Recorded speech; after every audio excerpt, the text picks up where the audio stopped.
Okay, just to make some clarifications out there, no, guys, it is not my birthday. I mean, I think I would be very specific about it if it was. As of today, January 25th, do you want to tell them or should I? I know you're in chat. Like, it's really up to you. I'm not being rhetorical. Like, do you want to tell them yourself or do you want me to tell them? But alright, guys. Okay. Everything should be good to go. Whoa, okay. I don't know what is up with my layout today. I guess that's what I get for changing the background just for one moment. Let me put it this way, guys. The birthday girl is in chat, but I'm not sure how comfortable she is with me just blurting it out. Yes, guys, it is January 25th. It is Boot's birthday. She is turning 23. Can we get a happy birthday or a round of applause for our homegirl? That's all I can really say. But alright, guys. Yeah, here we are today, and she asked me a while back, hey, if I could read her Twisted Wonderland fanfiction on stream, and I was like, yeah, sure, why not? I mean, I'm more or less already invested in the story. It's definitely gotten to me from what I've read. So, yeah, and you know what? Boop, she's one of the loyal ones, to say the least, as far as this channel is concerned. She has been loyal to me ever since, I want to say since I started streaming back in July. I'm not entirely sure when, but I know she's been here long enough to where, yeah, I can consider her an actual friend. Not one I've met in person, basically one of my closest internet friends, if not the closest. So here we are. This is my way of really expressing my gratitude, at least, especially today on her special day. So here we are today, guys. Okay, hold on. Where the heck is the Chrome tab? Okay, at the very least, on the plus side, I know OBS crashed at least once, but at the very least, I'm seeing the chat box on the spot with no complications. So here we are, guys. Swamp. Okay, here's the thing. I do have a couple people on. I have a list on my head, and I do have a couple people in it, but for the sake of not isolating anyone, except in this particular circumstance, because it's a birthday for crying out loud, I'm gonna keep that to myself. But anyways, hello, birthday girl. Hello, Swamp. Hello, Jay. Hello, Heartless Angel. Hello, Lonely. Hello. Kaden, is that you? Did you change your name? I want to believe so. Don't quote me on that.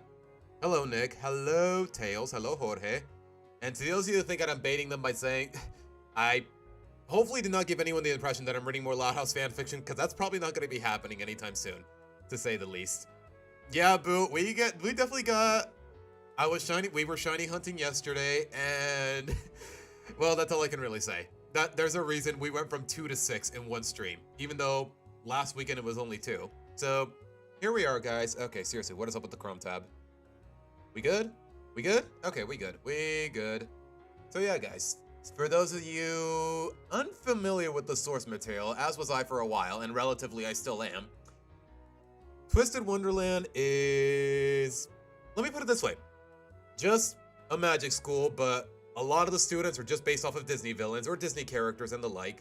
This is a spin-off fanfiction, if I remember correctly, where it's a completely separate school, strictly meant for girls. And here's a prologue of a character who basically got isekai'd into the universe. Did I use that term correctly this time? I don't think I did. But here we are, guys. And you know what? While I'm here, I even set up a whole playlist just for this story, guys.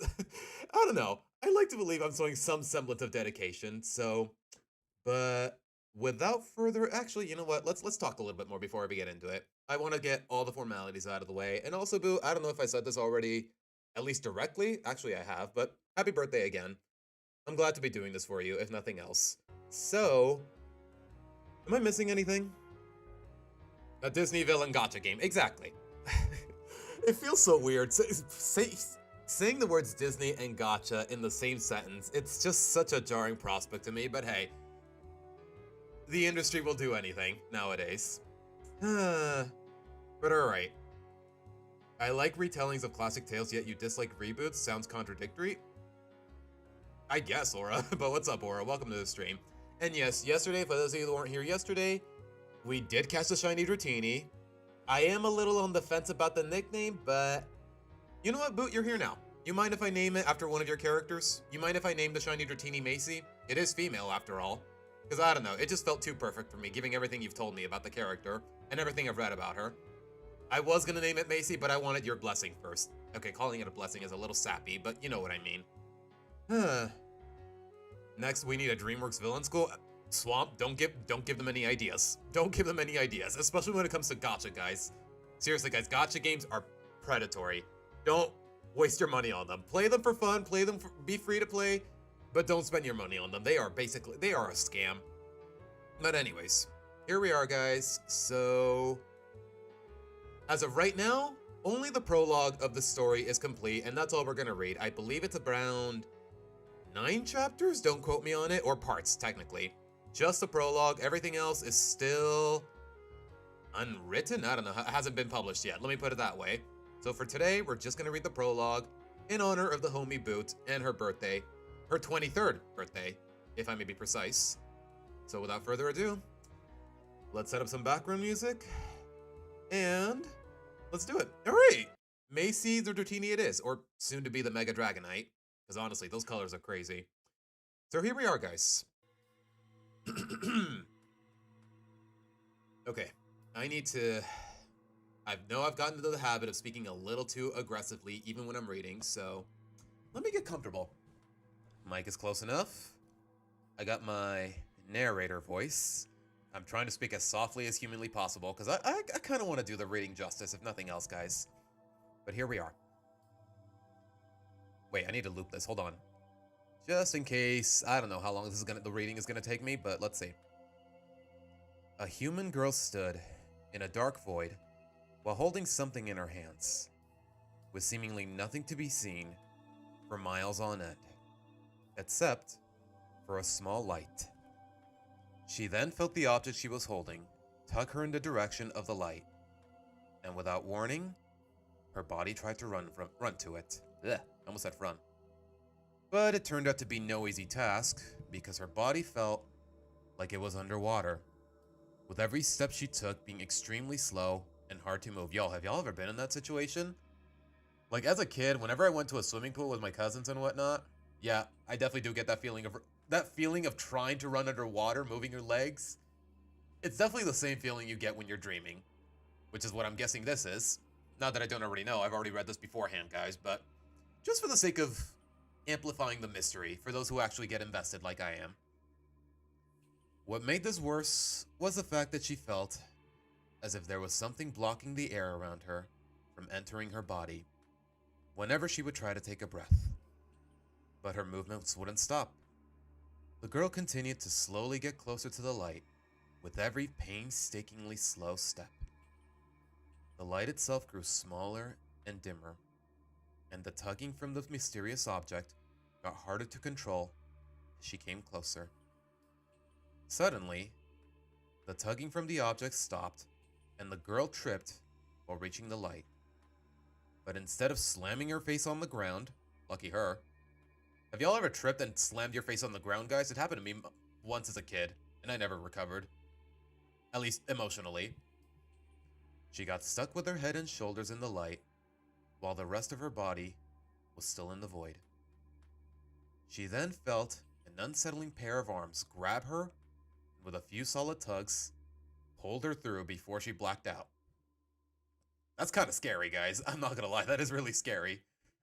Having a nightmare, something in your hand, you can, oh, this whole dream sequence, it's so eerie, but in all the right ways. Elsewhere, it was a stormy midnight on a lonely isle, and a woman had just finished writing a response to a villager before preparing to leave her office for the night. Soon after, there was a knock on the door. "Come in," the woman said in a calm tone. The door opened to the sight of an older man of 60. Okay, as far as this character is concerned, I've been kind of trying to do like a Ben Diskin voice, because it wouldn't be the first time those of you that don't know, Ben Diskin is one of my favorite voice actors. He voices Joseph Joestar, he voices Nigel in Kids Next Door, which is my favorite Cartoon Network show, and he voices Jacob in Fire Emblem Fates, who is a very dedicated butler, and he reminds me a lot of this character that y'all are about to see, so I'm gonna try to go for a Ben Diskin voice.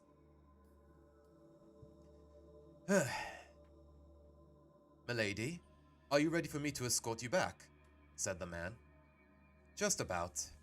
The storm should have a couple minutes to calm down, and I sent a messenger out with my response for a wind summons for those at the harbor." she said as she turned to face her colleague. Did she give you or the twins any trouble tonight? Thankfully, no, he said with a sigh. We mentioned to her that you are planning on picking her up soon, and that you'd be quite glad if she did all of her nightly routine before you come back. That's my girl, she said with a soft smile. Now, we just check the cauldron and then I can call it a night. Excellent, milady, he said as he held out his hand. Shall I lead the way? Of course. She took his hand as they left her office for the cauldron's lair. They walked for a few minutes before feeling the ground give a tremor. They looked at each other, with the woman giving a more horrified expression from underneath her mask. They then ran to the cauldron's lair, post-haste to find that the tremors were coming from the cauldron itself, as it boiled and overflowed with a milky white Hey, no, get my mind out of the gutter. No, Seabass, get your mind out of the gutter. Just because it's milky and white, it doesn't mean I have to associate it with... You know what, never mind. Milady, what's happening? He said in the shock at what he was seeing. It can't be, she said in a slightly pained voice. I have never seen the cauldron react like this to a summon. This is a summon? He yelled. Then what is it bringing to us? I don't know, but whatever it is, it needs to come out of there now, she said, ripping her mask off as she ran up and dove her hands into the boiling liquid. She couldn't see what could be making the cauldron act up like this, but she could feel the life force of a human being inside. Yo, wait. Does magic, okay, I don't know a lot about this universe, guys, but can magic let you do that? Like, just sense if someone's alive even when you can't see them? It's kind of crazy. I mean, it's magic. You can get away with basically anything. Yeah, Nick, yeah, don't. Just don't. I mainly remember Old Man Joseph. Okay, Aura, don't. Wait, Old Man Joseph. Okay, guys, let me put this out there. I'm barely about to finish part 2 of JoJo. Do not spoil anything before that, but luckily I already knew that Old Man Joseph is a thing. I don't know how or when, but he's still a thing. At the very least, just don't spoil JoJo for me. I'm barely finishing part 2. Thanks to Boot. Coincidentally. Anyways. Wait, where did I leave off? Okay, I got a little too sidetracked. She couldn't see what could be making the cauldron act up like this, but okay, that's where I left off. This made her dip down even further to then feel a head and a pair of shoulders near the bottom of the bowl. She then grabbed the shoulders of the human inside and began to pull with all her might, digging her feet into the cobblestone ground with every touch. Ooh, really detailed with the descriptions for these actions. I like that. My lady, what's in there? There's someone in here. A full human body, to be exact. Okay, is that a bit of a typo? Yeah, that's a typo. Yeah. You know what? You're not here to be critiqued, more or less. She said in a pained groan. She's pretty stuck. Okay. They're pretty stuck. Yeah, I guess you wouldn't know if it's a girl or not. So don't just stand there and help me pull, darn you. Yes, ma'am. He said as he ran and grabbed her by the shoulders to help her pull. Is this an extremely late new student? Absolutely not. The cauldron always gives me warnings for new students. She grunted as she felt the body finally give way. The woman then changed her grip, and with a powerful final heave, she unblocked the cauldron. She and the older man both fell over as the cauldron's power shot the human body out in a geyser of the same boiling white liquid.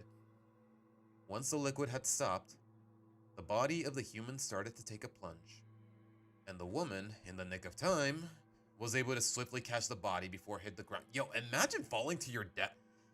Imagine falling like that while you're unconscious. Oh my gosh, that's so unsettling. Ugh. I'm catching a lot of feelings. I don't know, my imagination's just getting the better of me, guys. Anyways. Nice catch, milady, the man said in a sigh of relief as he got himself on his feet. Are they alive? There's still a life force coming from her, but it's weak, she said in a concern as she saw the man check the newcomer's pulse. They both then noticed something quite strange about this girl. She was dressed in a flowing white robe, with a veil over her face, and holding a small silver crown. This was unorthodox. All the students summoned by the cauldron were brought from storybooks and wore a robe of the school's main colors. What also drew their attention was the crown she held. A brilliant silver color, and strangely, no jewels to accent its beauty.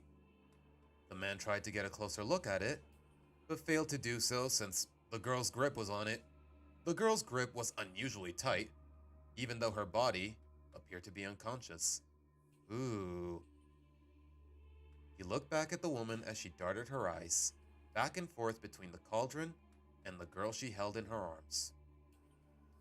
He said nothing but grabbed her mask and held it to her. And now, with her full attention, he made a gesture for them to leave. The woman was hesitant for a moment, confused by the entirety of the situation. But finally, she gave a sigh, took her mask, and gave him the girl before leaving and locking up the cauldron's lair for the night. The two of them had made their way to the campus guest dorm house, so they could keep a closer eye on this girl and maybe a more comfortable environment whenever she would wake up. I would say to be continued, guys, but we're about to read part 2. That's all I can really say. And yeah, I think we got a little bit of an art display, but even if it's just a gotcha clip sprite, but you know what? I appreciate the visual, if nothing else. For some unexplained reason that maybe it's been explained, but I might have missed it. Yes, the woman's wearing a mask. The other guy, he's 60. You know what? I'm just going to keep reading instead of just giving you guys exposition, if nothing else. So here we are. Yes, the White Queen. She does give that White Queen vibe. I don't know. There's a lot of White Queens in canon, guys, so take your pick. When I think White Queen, I just immediately think the one from Tim Burton's Alice in Wonderland, but she does definitely get that vibe. Alright, you know what? Let's change the music. Just because we're in a different setting, more or less. The newcomer's throat was very sore as she woke up. Okay, let me lower the volume a little bit. Hold on. The newcomer's throat was very sore as she woke up with a slow stir. She gave a groan as she opened her eyes to notice that this room wasn't anything familiar to her. The room looked simple, but it was more ornate than anything she had ever seen. The furniture was expertly hand-carved, and the sheets and linens were of upper-class quality. Where am I? The girl said in a hoarse voice before being hit with an intense headache. You're awake now, said the older man as he walked in with a tray with a teapot, teacup, and a glass. Here, drink this. The girl took the glass and immediately guzzled down its contents. She gave a sigh of relief as her throat felt a bit better before clearing it. Thank you, the girl said, her voice still being pretty hoarse. Okay, let me repeat that then. Thank you. Nah, a little too much. Yeah, hopefully the intent went through well enough. You're welcome, the man said as he filled the teacup and handed it to the girl. How are you feeling? Groggy and pretty confused about where I am, she said as she received the teacup. I knew that would be your first concern, the man said as he placed the tray on a table and sat in a nearby armchair. Wait, shouldn't she be asking who this guy is? I guess it's implied well enough, but... Is it? I can't really tell. Well, allow me to introduce myself first. Okay, he does it anyways, never mind. Well, allow me to introduce myself first. I am Bartholomew Edmonds, but you can call me Mr. Edmonds. And as of last night, you have been in the guest dorm house of Grand Cauldron Academy, a prestigious school to train girls in the ways of magical arts. You were summoned last night to the surprise of me and the head maga, and we are determined to learn more about why you are here. Did he just say magic? Please tell me I'm just having a very lucid dream, the girl thought with a befuddled expression. Now tell me, what is your name and by any chance, where are you from? Mr. Edmonds asked with his hands folded. My name is Selfie, I'm 17, she said after shaking her head and clearing her throat again. And I am from Kalamazoo, Michigan, in the United States. That is still such a silly name for a city to me, guys, and it's an actual name of a city. Kalamazoo, man. What are we doing here? Okay, get this ad out of my face. Not the weirdest name I've seen come out of that state, but here we are. That's strange. I've traveled and stubbed many lands in my day, but I've never heard of such places, he said with a hand on his chin. You've never heard of a zoo before, Edmonds? Said a small voice with a dark gray teddy bear, peeking through the doorway. Aren't you supposed to be the twins? Mr. Edmonds asked as a child entered the room. They told me to find you, Edmonds, the child said, revealing herself to be a little girl with white and pink ombre hair, gold eyes, and, strange to Selfie at least, pointed ears and 2 horns on her head. They said you'd be somewhere with a stranger. Could those two be any more misleading? He said with a sigh as he... Wait, did I loop it? I did not. Excuse me, but who's this? Selfie asked as she stared at the girl at the foot of her bed. She yours? Oh, of course not, Mr. Edmonds said before clearing his throat. This little one here is Macy Ampharos. The head Marga is her guardian, and when she isn't able to watch her, me and the twins do. Shouldn't she be asking who the twins are? Okay, it'll probably get to it. Like, I don't know, guys. It's been a while since I've read this. Give me a break. Nice to meet you, Macy. Selfie said, obviously looking at the horns on her head. I'm Selfie. You live in a zoo? Macy said after a moment of expansion. Okay, that's actually really cute. Alright, Macy. Go back to the twins and tell them I'll be out in a minute, he said calmly, as he pushed the child in the direction of the door. I just have a couple of questions to ask Miss Selfie first, I promise. Okay, Edmonds, Macy said before stopping at the door. You better keep that promise. I will. Now go on, Mr. Edmonds said to reassure the child before turning back to Selfie. Now, there is one thing I have to ask you. Were you aware of the object you were holding while you were unconscious? Selfie was at first confused before looking down and noticing the brilliant silver crown that was now beside her among the bed sheets. She then remembered her experience in the void and the object that was leading her towards the light. So that was the item from my dream, she thought as she picked up the crown. So, you were somewhat aware of it? Mr. Edmonds said, reacting to Selfie's stunned expression. Do you by chance know how you obtained it? Not really, she said as she braced her head again.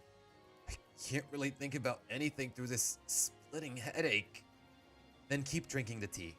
It is made with herbs that will act as a natural painkiller and help with inflammation, he said, referring to what was in the teapot. It also has lemon and honey to help with your throat. Yo, based. Seriously, guys, tea with lemon and honey, it is such an underrated drink. At least aside from water. Like, I don't know about you guys, but usually, whenever I have tea, which is very often, always add lemon and honey. No ifs, no buts. Selfie then took a sip of the tea, and she was astounded by the taste. The warm sweetness made her throat feel great with every sip she took. This is amazing. How did you know this would help? It's a simple explanation. I am, among other jobs here, the nurse of this school, and I've been experimenting with more natural remedies to help any student or visitor. In your case, with their ailments. Edmund said before getting up and pouring her another cup. I have to leave for a while to talk with some other people, but I'll check back on you soon. All you have to do right now is drink this and get some more rest. This room has a bathroom on the right side of the closet, and it should have all the amenities you need if you want to freshen up. Alright, thank you, sir. Selfie croaked before taking another sip as Edmonds left the room. She then looked back at the crown that now sat on her lap. And as she stared at it, she tried to think back about how she got the crown in the first place. But she was still drawing a huge blank, only getting a terrible migraine in the process. So giving up, she drank another cup and laid back down on the bed. As she laid down, all that she could do was ask the question, why? Why was she there? Why was she sick? Why was she trying to think of how she got the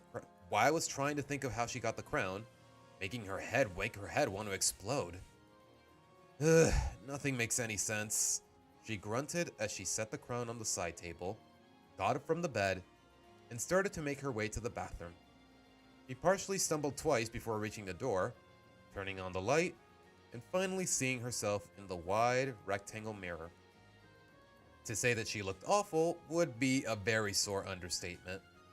Her hair was all messy and greasy, with the once mint-colored streak she had in the bangs that covered her left eye was now faded and bleached.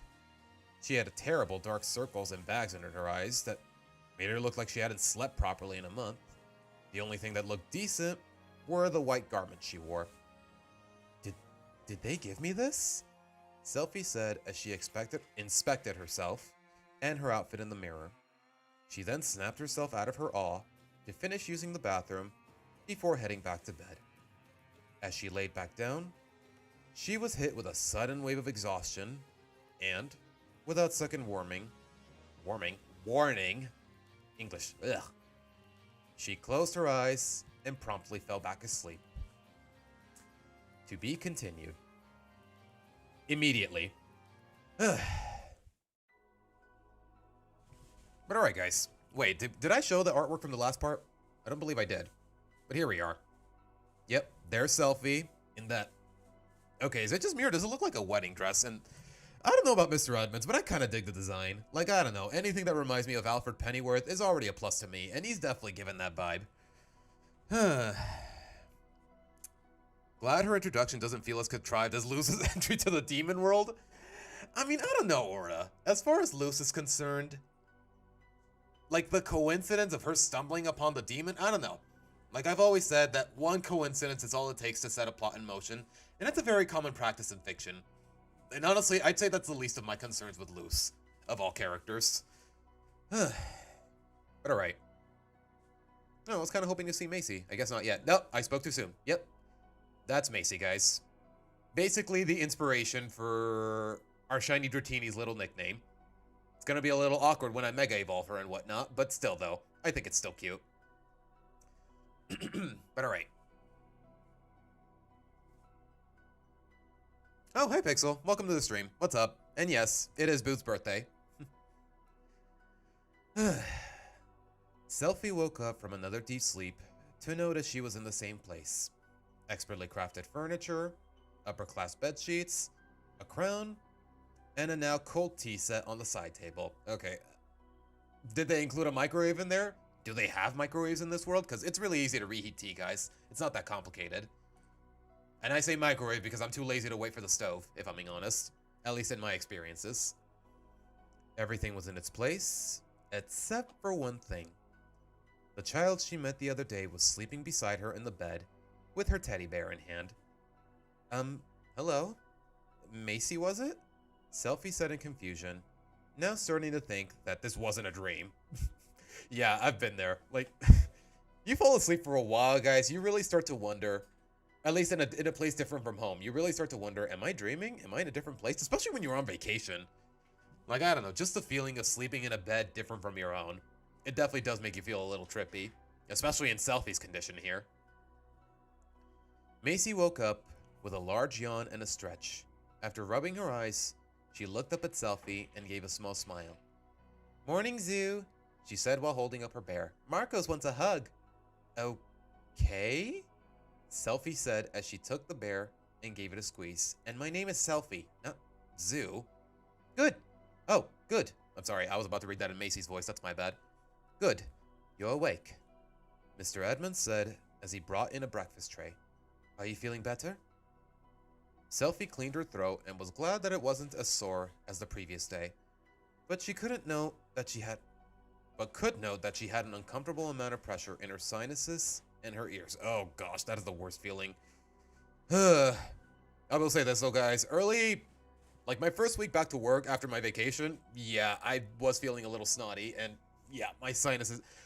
I don't know if I'm describing it correctly, but that upper part of your nose, I don't know if that's your sinuses, but it definitely drives you crazy in the worst of circumstances.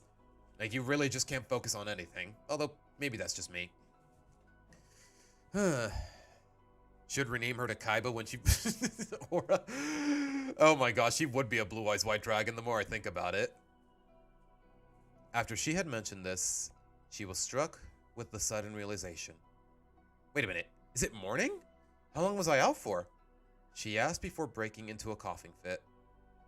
Well, when you first arrived, it was past midnight of November 2nd, he said as he set down the tray, poured her a fresh cup of tea, and gave her his handkerchief. Then you woke up at about 4:30 in the afternoon the same day. Then you fell back asleep around a half hour after I started talking to you, which would make it 5 o'clock, and woke up today at 8 o'clock, November the 3rd. So combined, I was passed out for around 27 hours? Selfie said, half screamed in shock before coughing again. Ugh. Imagine, oh my gosh, that is a horrible feeling.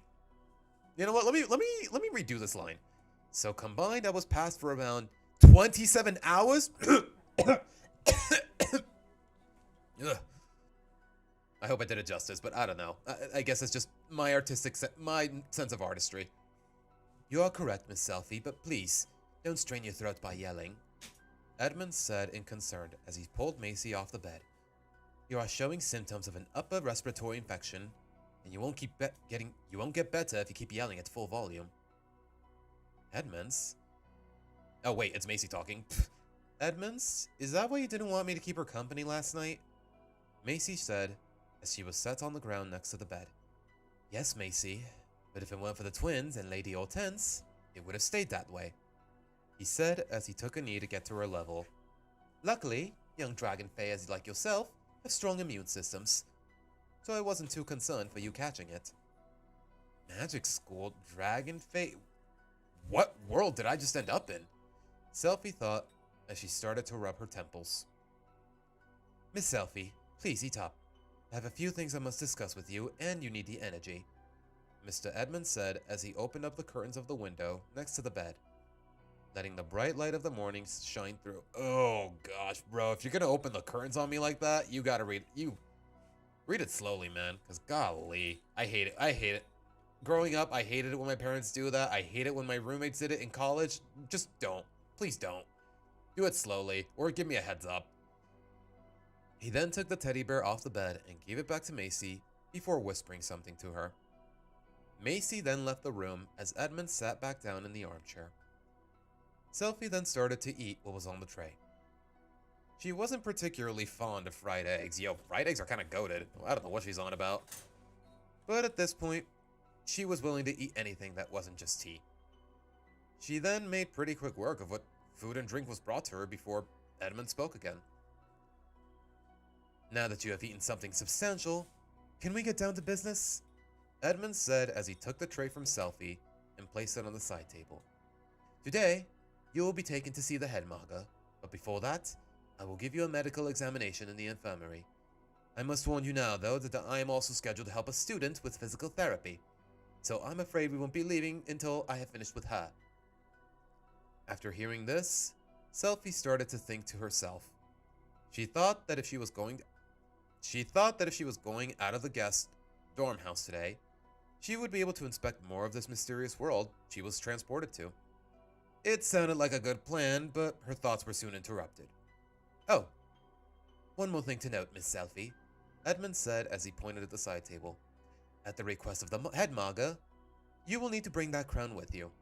She has been quite interested in it since your arrival. And do you think she'll help me find out where it came from? Selfie said in a slightly hopeful tone, as another migraine started coming on. And possibly find out why my head hurts so much when I think about it? That, I am not completely sure of. But hopefully with her help, we can answer any questions you may have along the line, Mr. Edmund said before getting up from the chair and taking the tray from the table. Now, we don't want to dilly-dally any longer, so go and freshen up and we will be on our way. Yes, sir, Selfie said with a nod as Edmonds walked out of the room. She then got out of bed and made her way to the bathroom. As she looked in the mirror, she considered taking a shower, but chose not to. Girl, it's been well over a day. Take a shower. Oh my goodness. I mean, I get it, but oh my goodness, that's gross, man. Guys, seriously, shower at least once a day. It's the bare minimum when it comes to hygiene. Maybe a day and a half, but even then, I don't know how long it's been. Between all those hours she was sleeping and before she was dragged here, like who knows how long it's been. Does she shower before bed or does she shower in the mornings? I don't know. You know what? Not a plot hole, just a personal nitpick of mine. Ugh. Yeah, usually Pixel, when that happens, I just keep blowing my nose as much as humanly possible. She then saw a comb on the counter, or usually when it's one nostril and not the other, I just clog one on the outside, by the way. I don't pick my nose. Clog one and then just blow away. Like, I've realized that it's helped. I realize it's not the healthiest method, but I've come to realize that it helps. But alright. She then saw a comb on the counter connected to the sink and immediately used it to at least make her hair more presentable before finishing using the bathroom, grabbing the crown, and making her way to the door of her room into the hallway. Unbeknownst to Selphie, there was somebody waiting for her. "This way, please," said Macy as she held out her left hand and as she held her toy in the other. "I'll lead you to where Edmonds is." "How old are you, kid?" Selphie asked without noticing she was thinking aloud. "I'm 5. Yeah, I've been there with kids. This kid is kind of, like, when you're dealing with kids, guys, you really do wonder to yourself, how old is this kid? Like, either they are very smart or they are very stupid. There's really no in between. So you really do ask yourself, how old are they? "I'm 5, Macy replied as she stretched out the fingers of her open hand to prove her point. "Right," Selphie said before warily taking her hand and began to be led through the hallway to the foyer where Edmonds stood, checking his watch. "I brought her, Edmonds." "Very good. Thank you, Macy," he said as he petted her head. Aww. I don't know. I mean, I've never dealt with a dragon kid, but if there was like a human if dragon face were common in real life, like, I don't know, I'd be a little conflicted. On one hand, I want to treat her like an actual kid, but on the other, I kind of want to pet her. Like, because baby dragons are cute, guys. Baby animals are just cute in general most of the time, and usually harmless. "Miss Selphie, do you have everything you need?"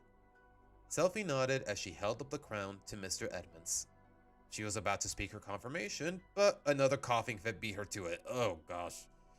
She let go of Macy's hand to cover her mouth as she coughed, and when she was finished, Macy held her hand back up. "Are you okay?" Macy said. I'm good," Selphie said as she gave a couple smaller coughs. She then switched hands with the crown and held Macy's hand again. "Macy, Miss Selphie, are you both ready to go?" "Yep," Macy said proudly as Selphie gave a nod with a wry smile. "Then let's go, and make sure to stay close and follow me, girls," he said as he opened the door. "Okay, Edmonds," Macy said happily before facing Selphie as she followed him through the doorway. "It's time for an adventure." As Selphie walked out the door, she got to see the size of the guest dorm house. The building looked like a medieval-looking fort, with 3 floors, multiple windows to show the most of its rooms, a stone outer foundation, and what looked like towers on each of the building's corners. "This is the place I was staying at?" she thought in awe as she looked behind herself, only getting a somewhat better view of it as she walked away from the building. She then looked forward again as Macy started to tug her arm for her to keep up. As the 3 continued to walk, everything Selphie saw became more bizarre. She saw multiple girls around her age, but almost all of them had weird physical traits. Some had animal ears, tails, and fangs, while others had wild hair and eye colors, and even wilder hairstyles. Selphie did not notice one thing that they all had in common. They were all wearing similar black and gold clothes. She then remembered being told that this place is a school, and became curious if those were the uniforms. "Excuse me, Mr. Edmonds, sir?" Selphie said. "Are those girls over their students?" "Yes, Miss Selphie. Those 3 girls are specifically members of our school's cheerleading team. They appear to be coming back from practice." "Why do their uniforms look so different from each other?" "Why do they have different colors and skirts?" "Because that is how they are separated by class and dorm," he said calmly as he turned out to face her. "Grand Cauldron Academy is a 4-year school with 7 individual dorms to house all of our current students. The skirt designs represent which class the student is from, while the colors on the sleeves and the belts represent the dorm that they are a part of. The 3 girls you saw earlier are 2 sophomores and a freshman, all from separate dorms." 7 dorms? So, must be a ton of students here, Selphie replied as she saw more students on the other side. I consider it a decent amount, Edmund said as he led her to the main pathway of the building. The pathway was black cobblestone sidewalk with gray bricks that lined the sides of it, and on this main path were 7 statues of what Selphie considered very cartoony looking characters. Each of the statues were immaculately carved, and each of the platforms had a bright colored gem and writing that she couldn't read very well. She was then tugged by Macy again to stop gawking and catch up to Mr. Edmonds. Okay, I kind of like that. It's not the first time it's happened. I kind of like that little moment. She's so distracted that the little girls go like, hey! Like, I don't know. It makes for a really cute headcanon, at least for me. After a couple more minutes of walking, the group arrived at the building. To Selphie, it looked more like a castle than a school. I mean, has there been a single magic school in fiction that doesn't resemble more of a castle than an actual school? An actual modern school? I really don't know. Harry Potter? Really, the only example that comes to the top of my head are Harry Potter and the Owl House. Because like I said, guys, I know little to nothing about Twisted Wonderland, let alone the spin-off. Go with Pet. She's humanoid, but ultimately a baby beast. Yeah, okay, or yeah, you're not wrong. You're not wrong. After a couple more... Wait, did I read this already? After a couple more minutes of walking, the group arrived at the school building. To Selphie, it looked more like a castle than a school, with tall towers and spires, large wooden doors for its entrance, and a handful of what Selphie could only assume were stained glass windows.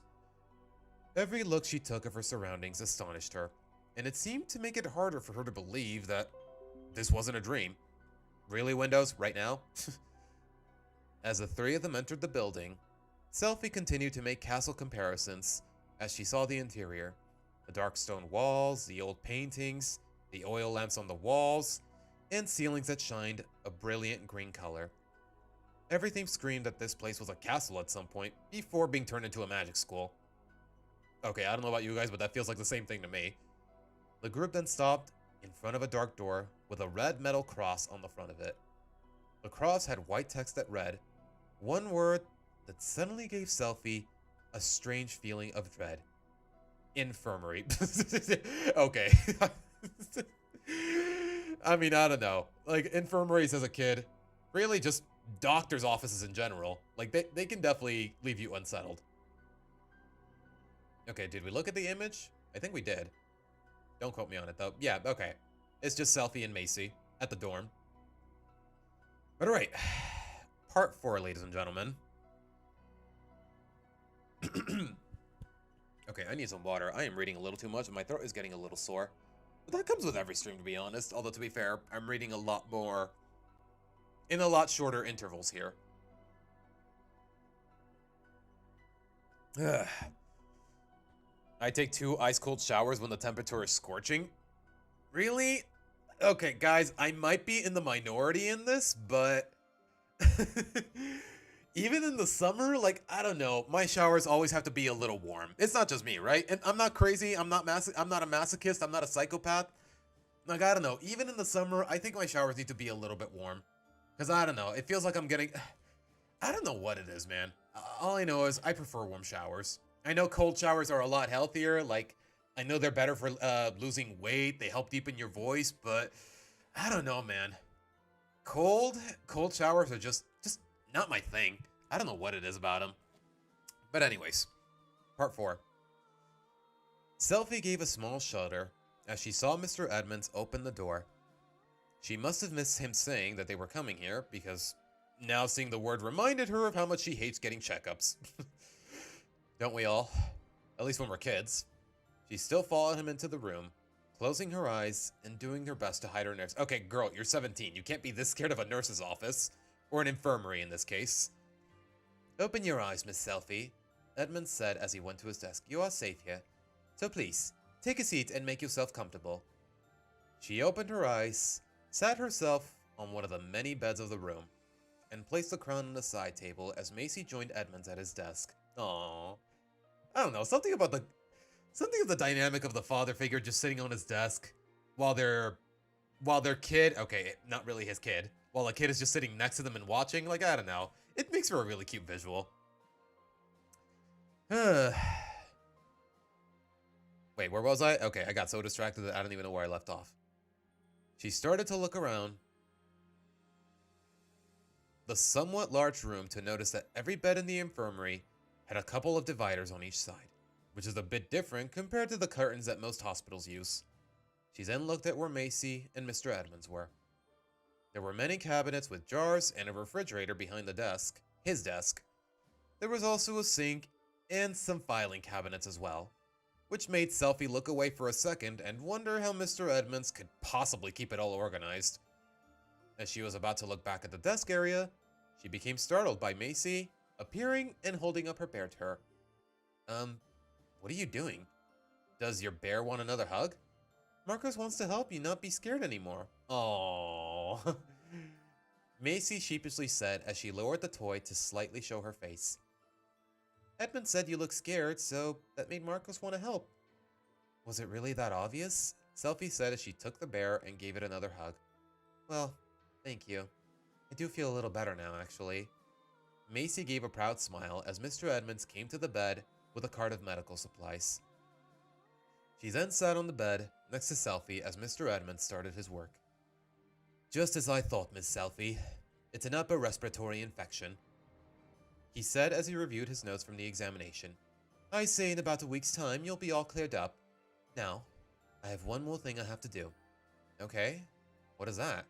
Selphie said abruptly before seeing him pull out a needle and a couple of... Yeah, okay. You know what? You can be scared now, girl. You can be scared now. Go ahead. Go off, queen. She then nervously swallowed her saliva with a loud gulp that caught Macy's attention. Please be brave, miss, Macy said in a lower voice, pretending to be... Oh, wait, you know what? Let me redo that line. Please be brave, miss, Macy said in a lower voice, pretending to be the bear as she grabbed Selphie's arm.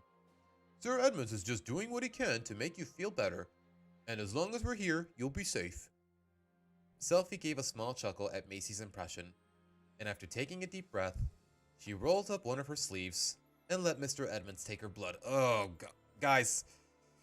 I've only had blood drawn out of me once for a medical exam, and I straight up grew pale and threw up.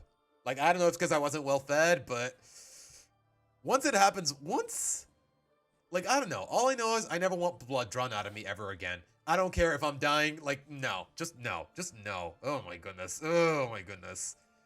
Okay, I'm exaggerating a little, but still, though, guys, I have very traumatic experiences with having blood drawn out of me. Bad ending, shower unleashes a flamethrower or a blizzard at you. I mean, that's usually how it starts. If you, like, I'm way too impatient when it comes to showers. Usually, I tend to go in when the water is still cold. And yeah, I deserve it. I soldier through the hypothermia. The worst part when taking a cold shower is the initial moment the shower head releases. Pixel.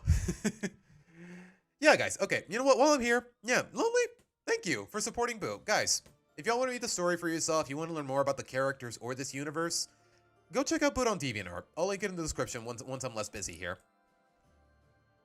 Or you can just look at it, or you can just type the link that you see right here, guys. Seriously, just Google I am Boot DeviantArt on Google, and it's bound to show up. But anyways. Selphie gave a small chuckle at Macy's impression, and after taking a deep breath, she rolled up one of her sleeves and let Edmonds take her blood.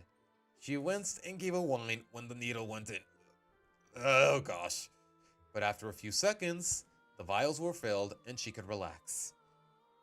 As Mr. Edmonds took his cart back to his desk, she then looked back at Macy and gave back the bear with a smile. Thank you two. Thanks you two, she said with a sincere but wry smile as she flicked her sleeve. Macy smiled back before giving a face of realization. She then reached into her pocket, grabbed something, and gave it to Selphie. It was a small sticker of a thumbs up that said good job. Aww. Okay, I'm getting some serious Mabel Pines vibes out of Macy, just from that moment alone. Because y'all already know, Mabel loves stickers. You know what? I dig it. I dig it. Is this for me? She saw Macy nod while holding the toy to her chest, still smiling with pride. Mr. Edmonds, I'm here, she said with a voice from the back of the room. Selphie looked over to see two students walk in, The first one was of average height with dark red hair in pigtails and bright purple light. Yeah, yeah. Bright blue, bright light. Yeah. Oh my gosh, English. What is with me? I know it's my second language, but come on. Bright light blue eyes. She wore red spike cuffs on her wrists and legs, and the ends of the bangs that framed her face appeared to have been bleached. The second was an unusually tall girl with long, silvery blue hair, dark red eyes with a scar over her right one, who wore a pair of blue and gray tennis shoes. One thing that Selphie did notice about them is that they both wore almost the same uniform. The skirts were the same style, the same bright pink color on their sleeves and belt bows. The only difference were the sleeves, since the taller girl had longer than the other. "Ah, Miss Locke, you're here," Edmund said. "I see that you have brought Miss Glut as well." "It's more like I brought her," the taller student said with a slightly irritated scoff. She really did not want to get out of bed this morning. "Hey, it's not my fault that Rose likes to give us ridiculously dumb long assignments," the shorter girl said as she seated herself on a bed next to Selphie and Macy. "Especially sucks when it takes me until the early hours of this morning to finish it." Yeah, save your complaints for when you get back to your dorm." Oh, Edmund said that, my bad. Let me repeat that. Yeah, save your complaints for when you get back to your dorm," Edmund said as he loaded his cart. At least she can complain," the taller girl said with eye roll before noticing Selphie. "Hey Edmonds, who's this?" "Don't mind her, Miss Glut. She is currently a guest of the headmaga," he said as he walked up to the bed. "And after I'm finished with Miss Locke here, we will be visiting her in the Cauldron's lair." "Huh, interesting," she said before looking straight at Selphie with a sharp-toothed grin. "So what's your name, newbie?" "Huh? Oh, me? Oh, I'm Selphie." Selphie croaked in shock before turning away and going into another coughing fit. "Huh. Selphie, huh? It's a pretty peculiar name," the girl said while crossing her arms. "Ain't the weirdest one I've heard. I'm Hildegard Glut, but to make it easier, you can call me Hildy. And I'm Davine, by the way. Davine Joan Locke. Gee, I wonder what iconic Disney villain inspired this character." Seriously, guys, it's really on the nose about it. If y'all miss it, I don't know what to tell you. Like, I get it, it's not the most popular Disney villain, but at the same time, you could argue it's technically not even a... No, wait, no, it's definitely a Disney villain, but come on, guys. That's all I can really say.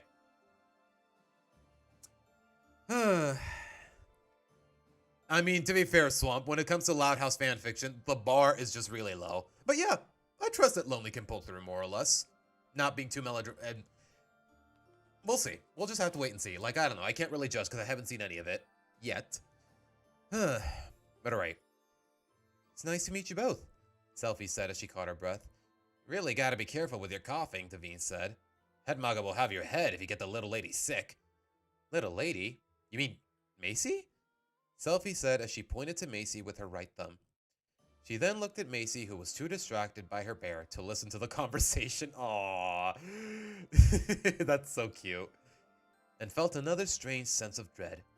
She, in this moment, couldn't help but wonder what kind of woman that headmaga of the school could be. "Oh, by the way, Edmonds, my doormate here has something she needs to show you," Hildegard said as she bumped Davine. "Oh? And what might that be, Miss Locke?" Edmund said as she wrote some notes for his patient. "I found this weird purplish black stone on our walk over here from our dorm," Davine said as she grabbed a handkerchief from her pocket of her skirt and unfolded it. "I wanted to keep it for my own collections, but Hildy here said you said to see what you thought. Where did you find it?" he said hastily as he held out his hand, cutting her off in the process. "Where did you find the stone?" "Well, first of all, that was rude, and second, on the path in front of the dorm mirror hall," she said as she gave the stone to him. "A few yards before you hit the path of the Hidden Seven." "Thank you for letting me know about this, you two," he said as he rewrapped the stone and put it in his breast pocket. "I'll make sure to address it to the headmaga when I go see her. Speaking of, since our physical therapy session is finished, Macy, Miss Selphie, and I can make our way to her now." "Well, that means we shouldn't keep you any longer," Hildy said as she received her friend's documents from him. "We'll be heading back to our dorm now as well." "Yes. Yeah. See you later, Mr. Edmonds." Davine said as she got off the bed and started to walk with her classmate before looking back at Selfie. Oh, and good luck with being the head maga, newbie. English. After the two students walked out the door, Edmonds looked back at Selfie and Macy. He then cleared his throat to get their attention before speaking. Shall we get to move on, ladies? He said with a quick gesture of his eyes to Selfie towards the crown. Both girls have a nod before getting off the bed. Selfie grabbed the crown from the side table and she held Macy's hand again. They then met up with Edmonds at the door before leaving the infirmary to meet with the head maga. To be continued. Immediately. Wait, we didn't even look at the frame, now that I think about it. Hold on. So yeah, I think, the cuffs, the hair, that's Davine. Okay, in terms of the design, the inspiration is not obvious, but judging from the name and a couple elements, yeah, you guys should know this. I'll say that much. Kenneth, it's not my birthday. It's Boots. If you're gonna wish that to anyone, just add her in chat, if nothing else. I'm thinking on your birthday or at least a weekend, can I request?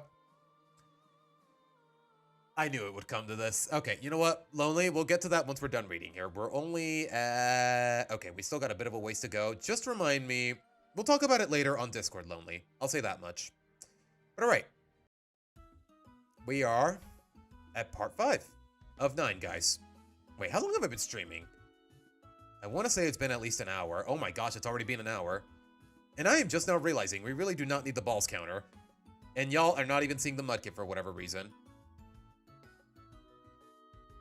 Okay, we do not need the balls counter, at least for now. So, yeah, let's put that away. But alright, guys. Here we are at part 5. I don't know about you guys, but... Okay, to be fair, I've read this before, so I'm already invested. But hopefully you guys are as well. And I'm not just saying that to be biased, or just because I'm showing favoritism in some capacity. But anyways. As they walked through the halls, Selfie still couldn't help but be in awe at everything that she saw. She now wanted to ask so many questions about the building and its history, but she had to make sure she stood on track. She then looked back down at the crown, hoping that she would get some information on why she had it and how she got here. Oh my gosh, yeah, Erica. Guys, has the mudkip been gone this whole time? I feel bad now. I feel kind of bad now. I know it's just a PNG, but come on. It makes me look a little silly. At least y'all can still see chat, and y'all can still hear me talk, but it does make it a little awkward. I can live with it, though. Alright, ladies, here we are, Edmund said as they arrived at a large circular doorway with a large brass cauldron on it. Lady Hortense is waiting for us inside. Macy, would you like to do the honors? Macy nodded enthusiastically as she let go of Selfie's hand and approached the doors. She then gave her bear to Edmonds, pressed her head against the wall next to the entrance, and took a deep breath. She then went into a forward stance, making her hands glow in a faint red color with magical energy. Allow me to witness boundless strength. Macy started as the glow from her hands spread from the wall throughout the door's frame. With my power incomparable, show me the grand cauldron.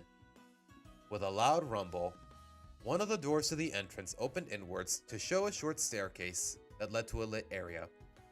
Ooh, eerie. The three of them proceeded to enter the lair, where a tall figure was standing next to a large black cauldron facing towards them. The figure appeared to wear a dark red and black robe, with gold accents with short, wavy hair of the same colors. This figure also wore a gray and gold skull-like mask on her face, making it nearly impossible to tell what their face and expression looked like. The most notable thing about their appearance were the two pairs of pale, gold-colored horns that protruded from the top of her head. One set was smaller and towards the front, almost similar to Macy's, while the second set on the sides of her head were much bigger and more antler-like. My lady, per your request, I have brought Miss Selfie, Edmund said as the group approached the figure. And as expected from her blood test, she has no magic. Thank you, Edmonds, the figure said with a nod before turning her head towards Selfie. And I would like to welcome you to my institution, Miss Selfie. The pleasure is all mine, ma'am, Selfie said nervously. Are you the head maga everyone's been talking about? Yes. I am Lady Siona Hortense II, founder and head maga of this arcane academy, as well as young Macy's guardian and mentor. Milady, milady, Macy said as she ran up to Lady Hortense. I was able to get the door open this time. Huh. So you opened the seal. Lady Hortense said in a pleasant surprise. It also looks like you were able to get it halfway open. Get it halfway open as well. I'm very impressed with you, my little... Okay, I have never seen this word before in my life, so pardon me if I butcher the pronunciation. My little Gwithaint? Okay, I gotta look this up. Hold on, is that really even a word? Or is that an actual terminology of this universe? Hold on. No, not Gwyneth Paltrow, Gwithaint. The Gwithaints are creatures and antagonists of Disney's 1985... Ah, okay. I see what you did there, boo. I see what you did there. Yeah, there's a couple typos here and there, and you could be a little more concise, boo. Like, at least in terms of wording and word choice, but no. You know what? I'm not here to criticize. I'm just here to more or less deliver a birthday present. Like, I don't know, but yeah, for the most part, it's good enough. But okay. I was like, what the heck is a Gwithaint? Did I even pronounce that right? Okay. I see what you did there. Great job. Okay, you know what? Okay, Hortense took the words right out of my mouth. One day, I want to get the whole door open like you can, milady. Okay, is it just me, or is it kind of cute that she still refers to her mother figure as milady? Like, I don't know. It makes for a cute setup for a dynamic, if nothing else. As long as you continue your training, you'll be able to open that door completely in no time. Wait. Is there a difference whether you open the door completely or halfway? Okay, you know what? Maybe I should keep reading. And I'll find out. Lady Hortense said as she picked her up. She then touched her forehead to Macy's before gesturing to Edmonds and Selphie to come closer to her and the Grand Cauldron. Aww, the little forehead touch. Milady, I have made sure that Miss Selphie here is quite aware of why we are having this meeting, Mr. Edmonds said as he gave Macy her toy. She also brought the item she was attached to during her arrival.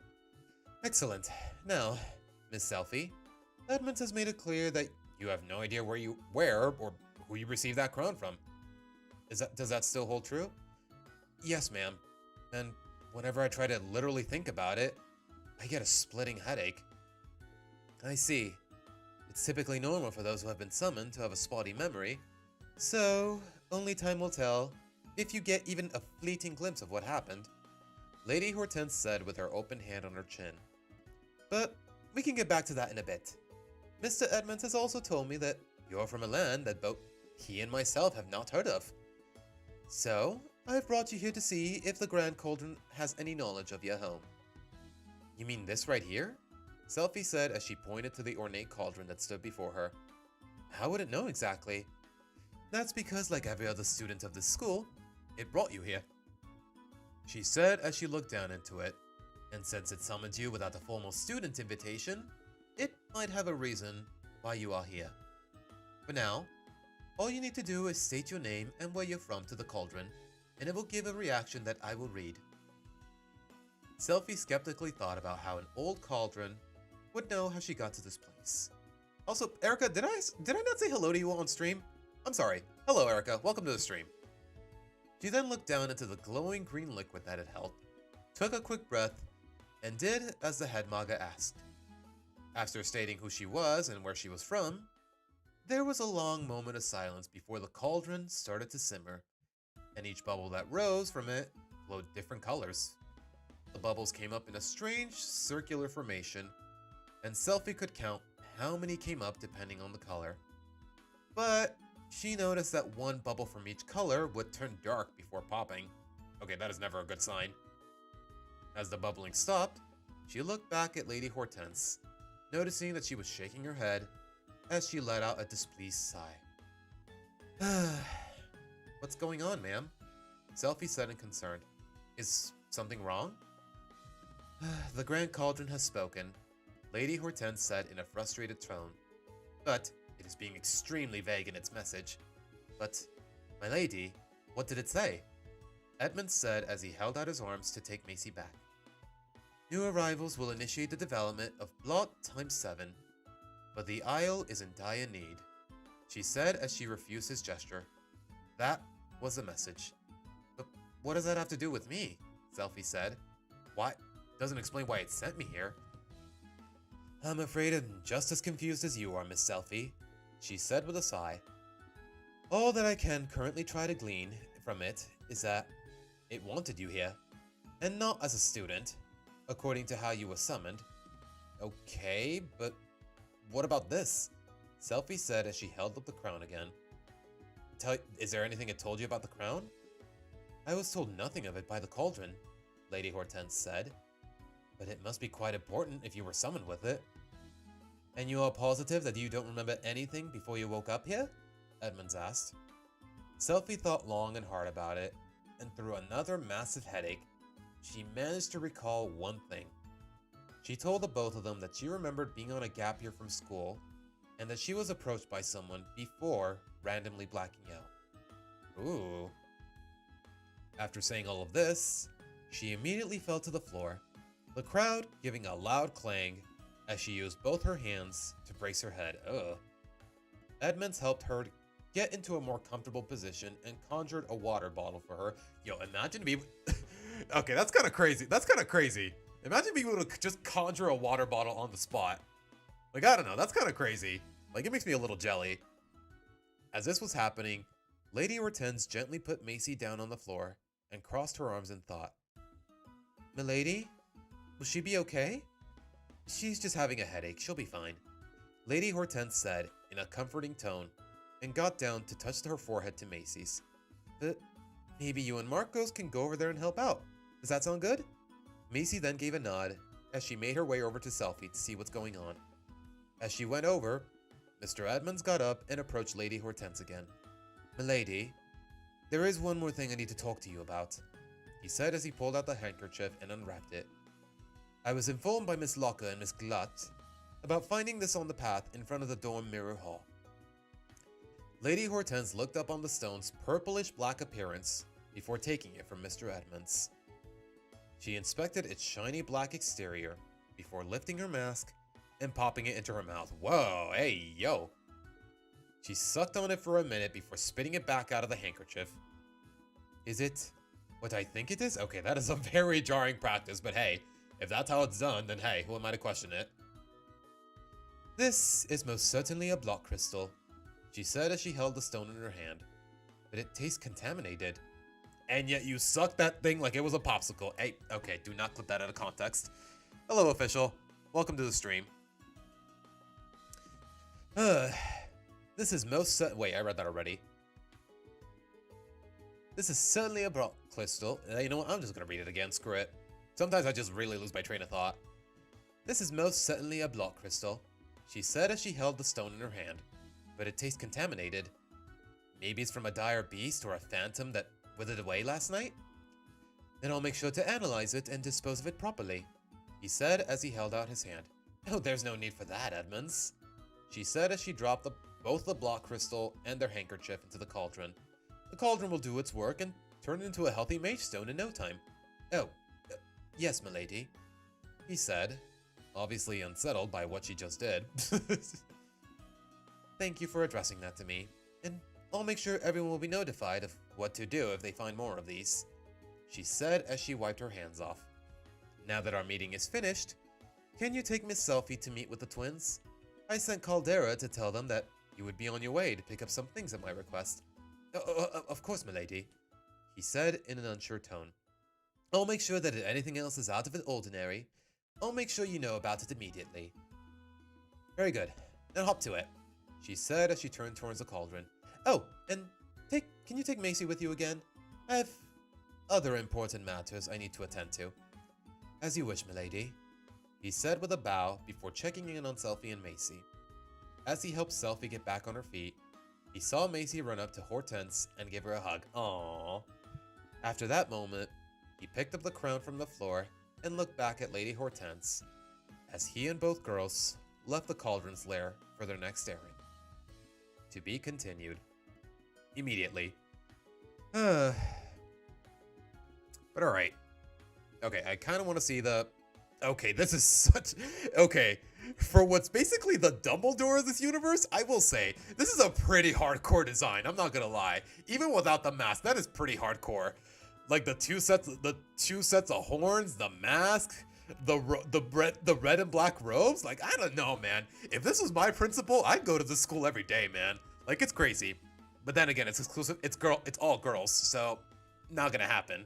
Still though, I really dig the design. It's so hardcore, and there's a reason for it. But you know what? Y'all can just ask Boot about that, or just keep reading whatever's on our DeviantArt page. But all right, let's get to part 6, and maybe change up the music. That felt a little cheerful for these circumstances. You know what? Yeah, why not? Okay. We're at some sort of convenience store? You know what? I don't know. I'm just trying to play along with the mystery, guys, even though I've already read this. But yeah, for those of you coming in, yeah, it is Boot's birthday, and just to show my gratitude for her loyalty to the channel and as a friend, I figured, hey, yeah, sure. Let's read her fanfic. Okay, I need every adjective that I'm about to use here. Her spin-off fanfiction prologue. There. Okay. We're at part 6 of 9, so yeah, we're just about halfway done, guys. Actually, a little more than that, but y'all know what I mean. Selphie followed Mr. Edmonds and Macy out of the building, completely engulfed in her own thoughts. She started to become overwhelmed by doubts and frustration about everything that occurred that day. I'm really starting to get sick of everything I'm being told, she thought as she dizzily groaned while reeling from her previous headache. I just wish something would make sense. She then heard a strange but familiar sound come from a few feet away from her. She turned her head to see that it was the meow of a Siamese cat walking on the path behind her. Guys, when you think Disney villains, what's the first thing that comes to mind when you think of cats? Other than Yzma from The Emperor's New Groove? Don't answer that, I'm being rhetorical. I don't know, Pixel. That feels even more cheerful than what I was already doing, which is just a remix of Four Tree City from Omega Ruby. But anyways. If a Mudkip would go to school, could anyone just tell if that Mudkip was male or female? Is there a gender difference between male and female Mudkip, Slum? I don't think there is. So yeah, the only way you can tell them apart is just on the uniform. Either wearing a pants and a vest, or maybe wearing a skirt? I don't know, man. Just hypothetical. Erica, put the camera away. Come on. Part of me just loves it when I get clipped out of context, just because it's not intentional. And I always say, don't clip it out of context, just to save my own skin. But anyways. She then heard a strange but familiar sound come from a few feet away from her. She then turned her head to see that it was the meow of a Siamese cat walking on the path behind her. From what Selphie could see, the cat seemed to be fully grown, had piercing bright blue eyes, and a black and white bow on its head. Another thing she noticed was that it appeared to be following them. Ooh, is this someone's pet? Okay, why did I add the ooh in there? She's definitely a lot more somber than what I'm making her out to be. Is this someone's pet? She thought as she turned her head forwards again. Is this just another occurrence that I should get used to since it looks like I'm not going home anytime soon? The cat then ran forward to catch up with Macy. When its speed matched hers, she started to rub against her and purr loudly. As it did this, both Macy and Edmonds looked down and realized what was going on. Yang? Yin? Is that you? Macy asked while tilting her head as she caught the cat's attention. Still can't tell me and my sister apart, huh, kid? The cat said in a slightly irritated voice. Then the cat suddenly shapeshifted into a fully dressed woman who looked to be in her 20s. Her clothes matched the bow she wore on her head, and the only thing that stayed the same for her were the cat ears and the tail. Selphie was taken aback by the sight of the cat talking, let alone turning into a person. She got startled by the cat woman as she turned towards her and had a long look. So, this is the guest that Hortense sent the little fire demon to warn me and my sister about? Hey, why you gotta call her a fire demon, man? What'd she do to you? The cat woman said as she inspected Selphie. She doesn't look like a magic student. That's because she isn't, Miss M. Mr. Edmonds said as he tugged her tail. Okay. Okay, you gotta be a particular level of comfortable with Mr. Edmonds for him to be tugging your tail. I don't know, guys. If I had some sort of animal-like qualities like a tail and someone tugged at it, I'd probably kick him in the face. And please, don't stand so close. You are freaking her out. Ow, hey, don't do that. You'll sprain my tail, she said angrily as she snatched it out of Mr. Edmonds' hand. She then looked at Selfie again before giving a sudden face of disgust. She then covered her mouth and nose, stepped back, and snapped her fingers, summoning a cloud of mist to appear and engulf Selfie in it. As if she was in a storm, Selfie felt the intense humidity of the mist soak from her head to toe. But the air around her during this experience smelled... Wait, is she... I just realized she just forced a shower on her. That's still really funny. Soon after, a strong gust of air hit her as the mist subsided, and when it finished, the Catwoman gave a very satisfied look. What did you just do to me? Just a simple instant shower spell. Can't have you entering at me and my sister's establishment smelling like a 2-week-old tuna fish. I mean, she's a cat. Wouldn't she kind of be into that? Okay, you know what? No, I'm not gonna think about it like that. Nope. Again, for cinematic purposes, why not play the... That's a good idea, Swamp, but not at this part of the prologue. Not for part 6, from what I remember. Anyways, the Catwoman said as she walked over to Selfie and gave a big sniff. Much better. Now I can introduce myself. I am Yin. Me and my sister Yang run the GCA school store. So that's how it feels to have magic used on me. Excuse me for that. Selfie thought with a flabbergasted expression. Also, this has to be the weirdest hello I have ever experienced. Yeah, imagine if someone just walked up to you and basically... Y'all ever seen that one SpongeBob episode where he stays up all night studying to go to like a field trip to like a boating museum and Mrs. Puff is like, ew, and then she grabs a shower in a can? Like that's basically what this is. In a slightly more realistic interpretation. Like imagine someone walking up to you and said, someone you haven't even met being like, oh my god, you smell so bad. Like that's basically what it feels like. That's what it's kind of making me laugh. But alright. I knew I recognized that spell, Mr. Edmonds said as he took off his glasses to rub his eyes. Miss Am, if you don't mind, we would like to get to said store as soon as possible. Okay. Yin said as she turned around and walked towards the front of the group. Then, allow me to leave you there. And since we have a guest with us, think of it as an escort. If it will get us there faster, then lead the way, he said as he put his glasses back on and joined hands with Macy, who then did the same thing with Selfie, using her bear, as they followed Yin to the stop. The shop. Ugh. Sometimes I'm reading this too quickly. Whoa. You remembered a Season 6 SpongeBob episode? That's what...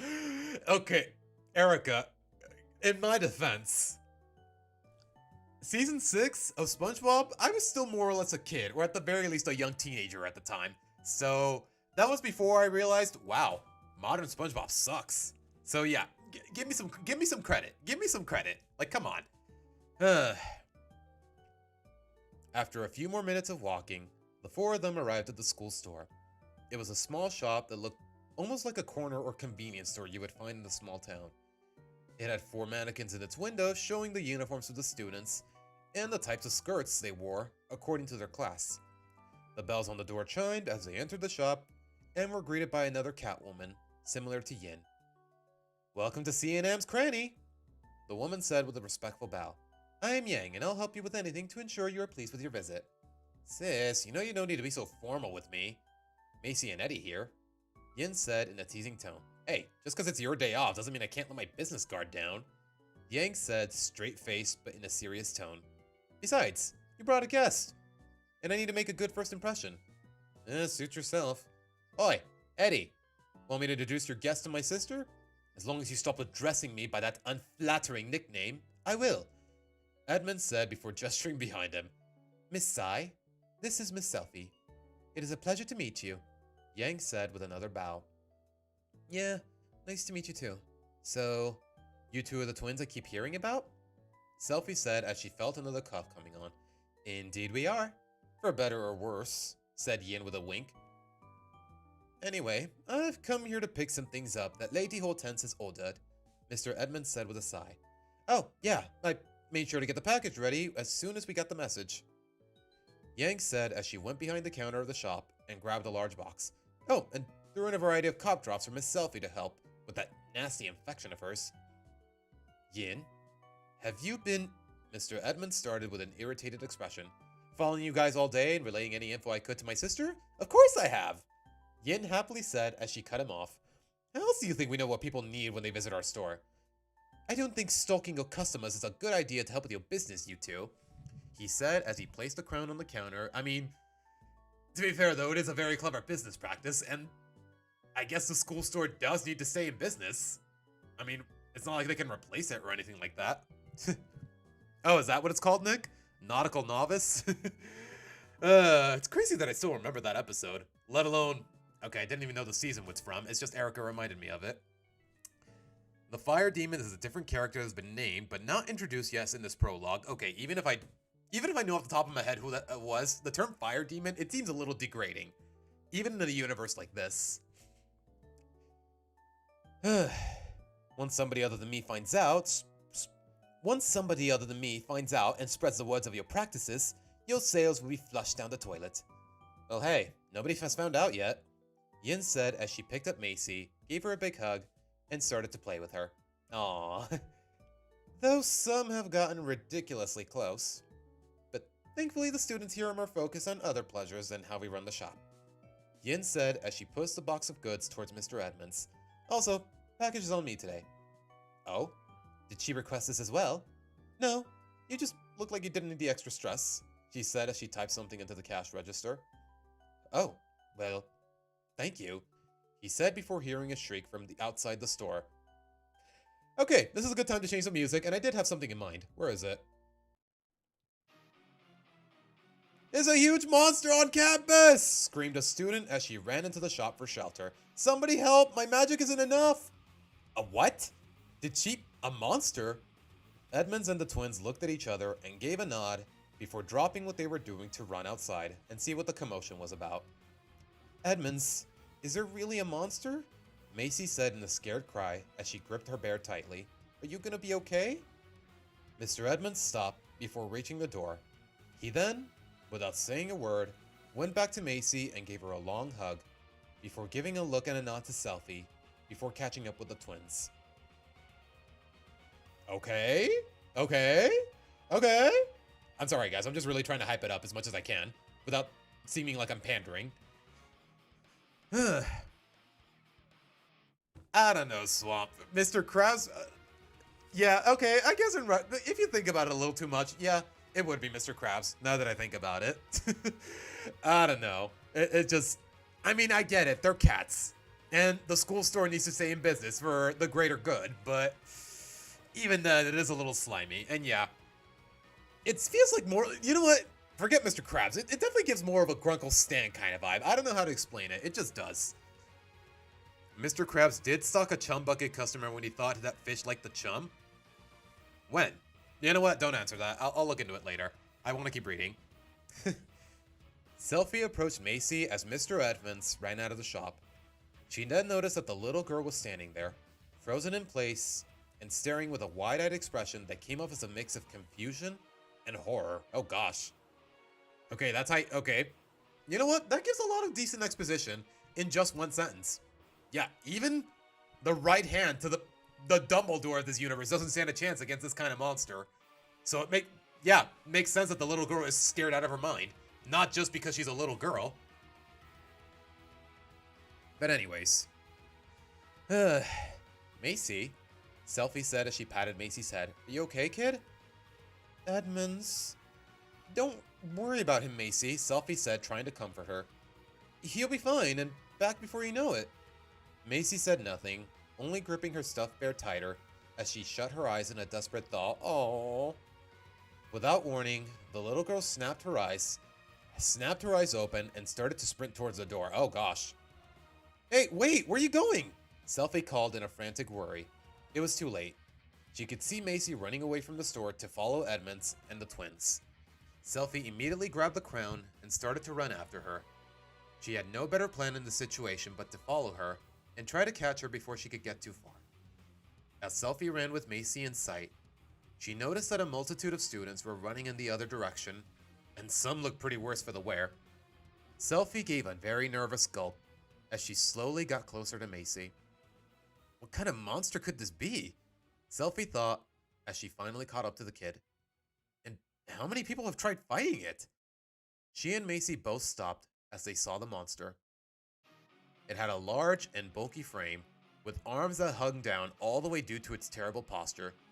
It appeared goblin-like, with a hooded cape and a head that looked, okay, I gotta see a drawing of this monster eventually, because I don't know, that looks pretty hardcore.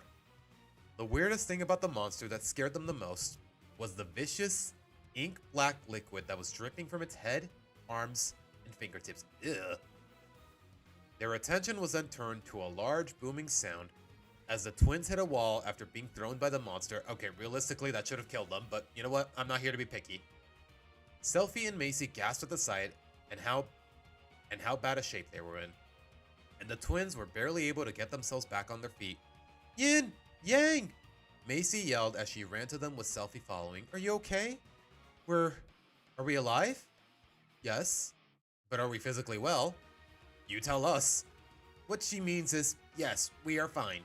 Yang said as she grunted and she held both her and her sister's weight. The more important question is, what are you doing here? Macy ran out after Edmonds left, Selfie said as she tried to stabilize Yin's body with Yang. Also, what the heck is that thing? It's a coagulated block phantom, Yang said as she limped behind a few bushes to give the group some shelter.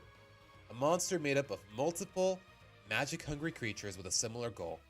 We and many students have been fighting against it to try to keep it at bay and hopefully subdue it. Where's Edmonds? Macy said in a concerned tone as she hugged the bear tightly. He isn't hurt, is he? He's been tending to the hurt students, kid, Yin said with a groan. He's been rushing around on his Gen 1 blast cycle and bringing them to the infirmary. Then we need to help him, guys, Selfie said in determination. Or more like, we need to get you to him. Easier said than done, Miss Selfie, Yang said as she untied her bow to dress one of her sister's wounds. Yeah, unless you have a plan to sneak us past that thing without getting attacked, there's no point.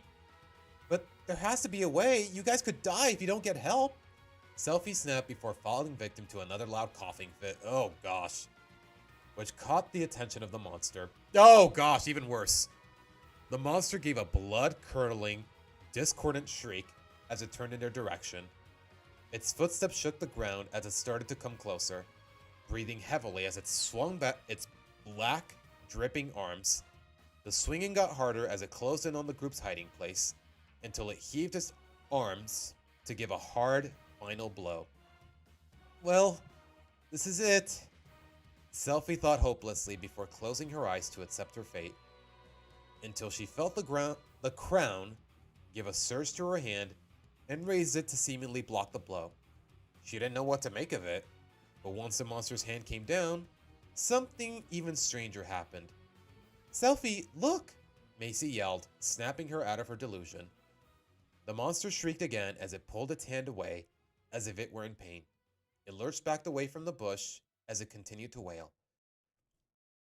As Selfie watched this, she noticed that her hand was still up and holding the crown.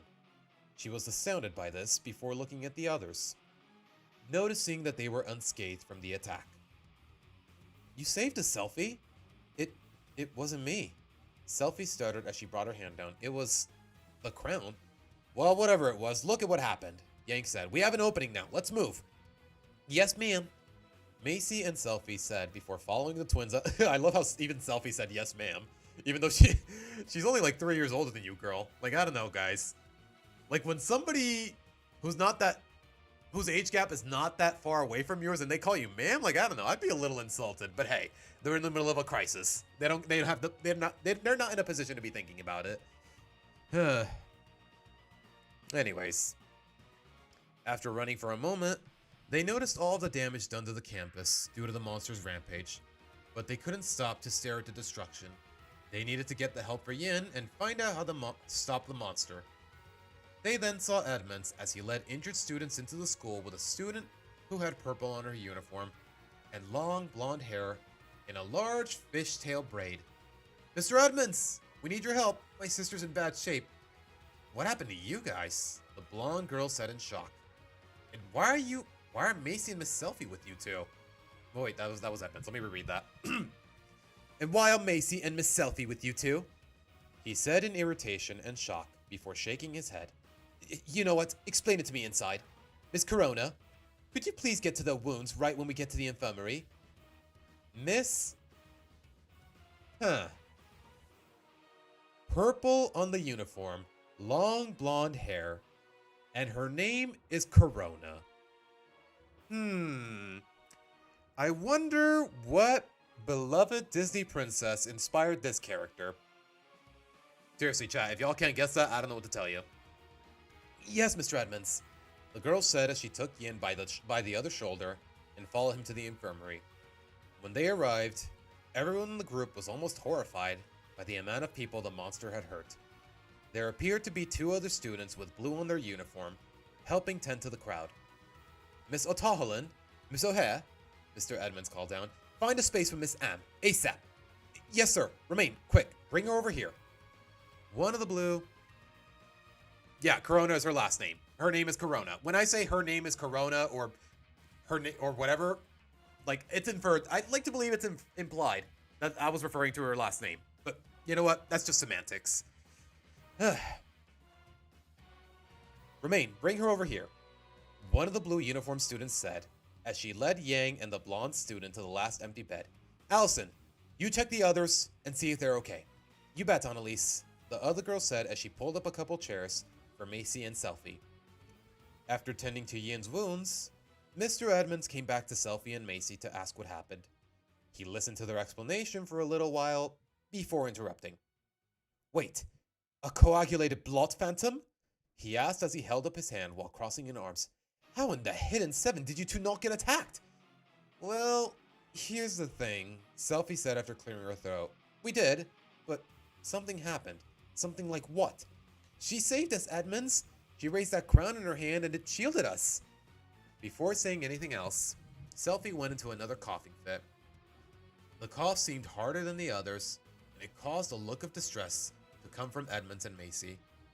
Was it due to the stress she was under due to the situation? When she was finally able to catch her breath, she held up the crown and told them what happened. It's gonna sound ridiculous, but I wasn't the one who saved them. It was the crown. It somehow possessed my hand and it shielded us from what would have killed us.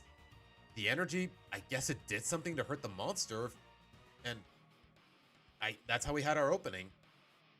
We need to get to the head maga immediately, Mr. Edmonds said as he put his hands on his knees before standing up.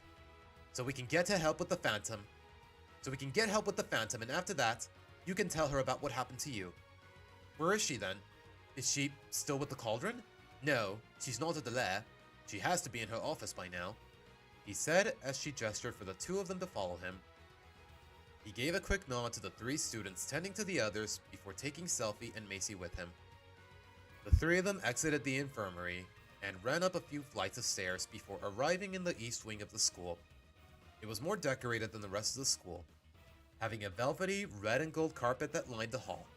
More statues of the four characters she saw in the path earlier that day that had much greater detail, and the lamps that lit up the hallway glowed with almost a rainbow-colored flame with a black center. There were a few ornate black doors on each side of the hallway, but there was only one that stood out the most at the end of the hallway, and it was the door to the head maga's office. Lady Hortense! Mr. Edmonds yelled as he sprinted to the door and started rapidly locking on it. This is out of the... Oh, wait, I thought that was a line. My bad. This was out of the ordinary for him, but it was an emergency. The door is unlocked, Edmonds, Hortense said in an irritated and disappointed tone as she opened the door. It was clear that she was not in a good mood. I'm very sorry for such a rude intrusion, milady, but there's a serious crisis on campus, Edmonds said with a bow as Macy and Selfie arrived. About the Phantom tearing up the school and everyone failing to destroy it? She said as she rubbed her eyes through the holes of her mask. I am aware, and I can see it clear as day through my office window. And before you say anything else, I am going to help. Lucky for you, I'm feeling especially hungry today. Oh, my. Then what do you... Then do what you need. We'll stay here. Good luck. Edmonds, you know I don't believe in luck, she said as she walked to the window and grabbed an umbrella. But I've got to show for you. Okay. I love that kind of foreshadowing. Someone you know to be powerful, just flexing and also being a little cocky about it. Like, I don't know. I just love that kind of trope. But all right, guys. I got to go to the bathroom real quick. So, I'll be right back.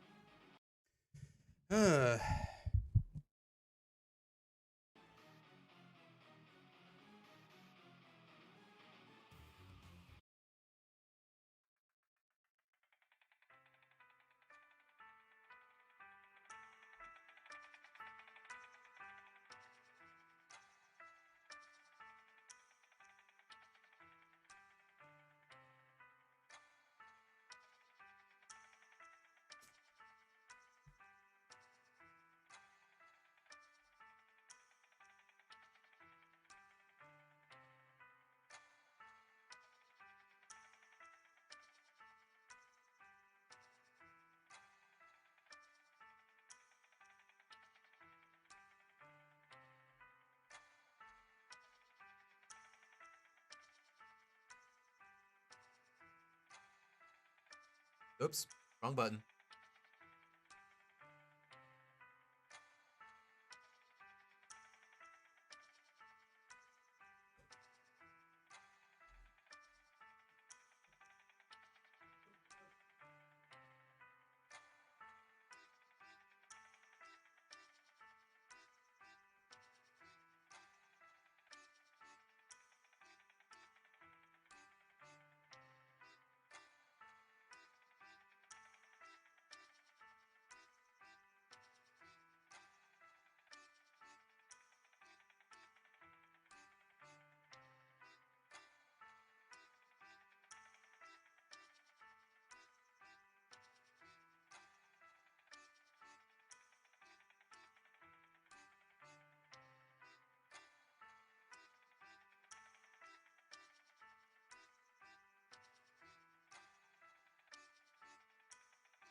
Bro, Swamp, you don't have to post it more than once. I'm in the middle of a hiatus, man. But yeah, I'll check it out. I'll check it out. I'll check it out once we're done here. But anyways, you know what? Before we get back into it, I gotta see what chat's been saying, because I feel like I've been neglecting it a little for the sake of reading the story. Not that I regret anything, but let's see what's been going on. Mario Movie 2 looks so good. Honestly, yeah, Erica.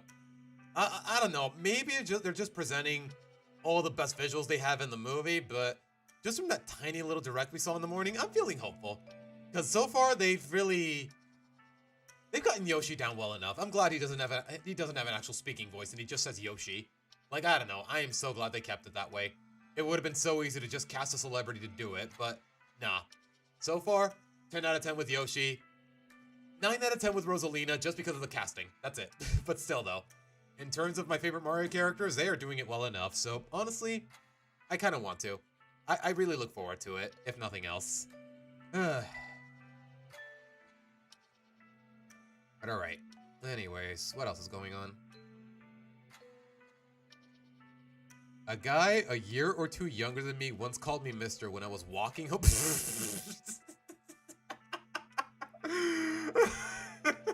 Okay, Nick.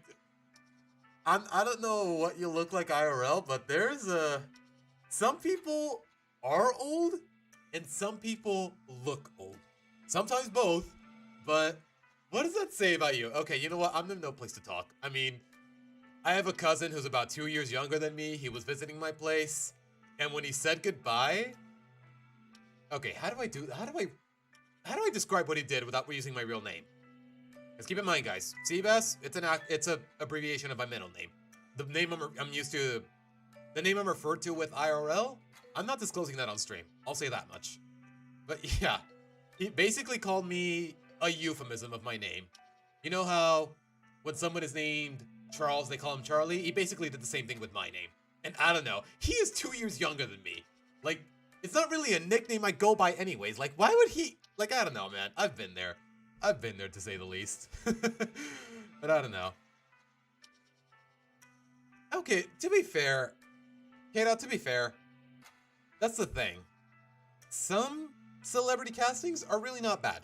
At least, especially in this case. Charlie Day as Luigi? Goated. Jack Black as Bowser? Great casting. Chris Pratt as Mario? More or less. Like, some people are just gonna hate on it because, hey, Chris Pratt, he's like a Christian or whatever. Like, really, that's the only conjecture I can come up with. But other than that, he's serviceable. Like, most of the casting is fine, even if it is well-known celebrities. But alright, let's get back to it. And also, change the music, because it's about to get dramatic. At least I think it is.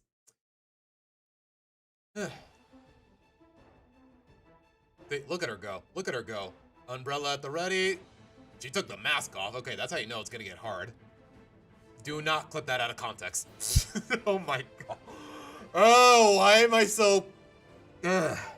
Okay, I've said this once. I'll say it again. I need to get my mind out of the gutter.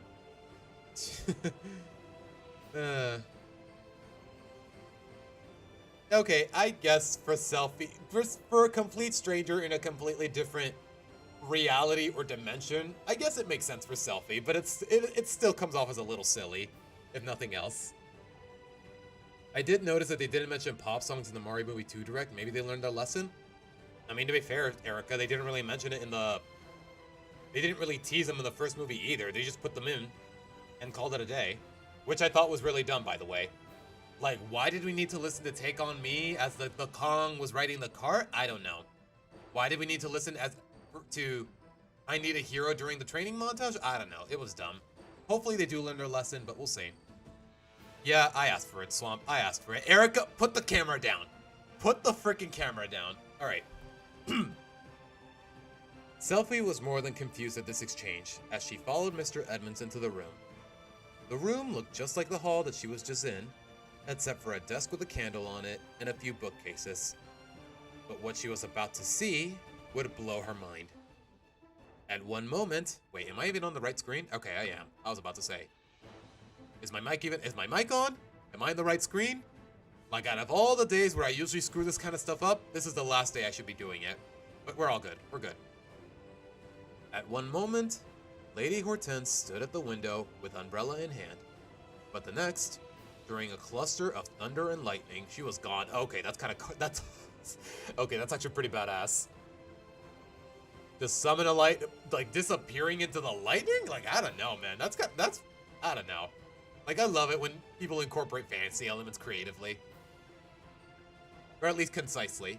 She was nowhere in the room, and all that was left from her was her mask that sat neatly on the desk. Where'd she go? She was just there. Miss Selfie, please relax, Edmund said as he picked up Macy.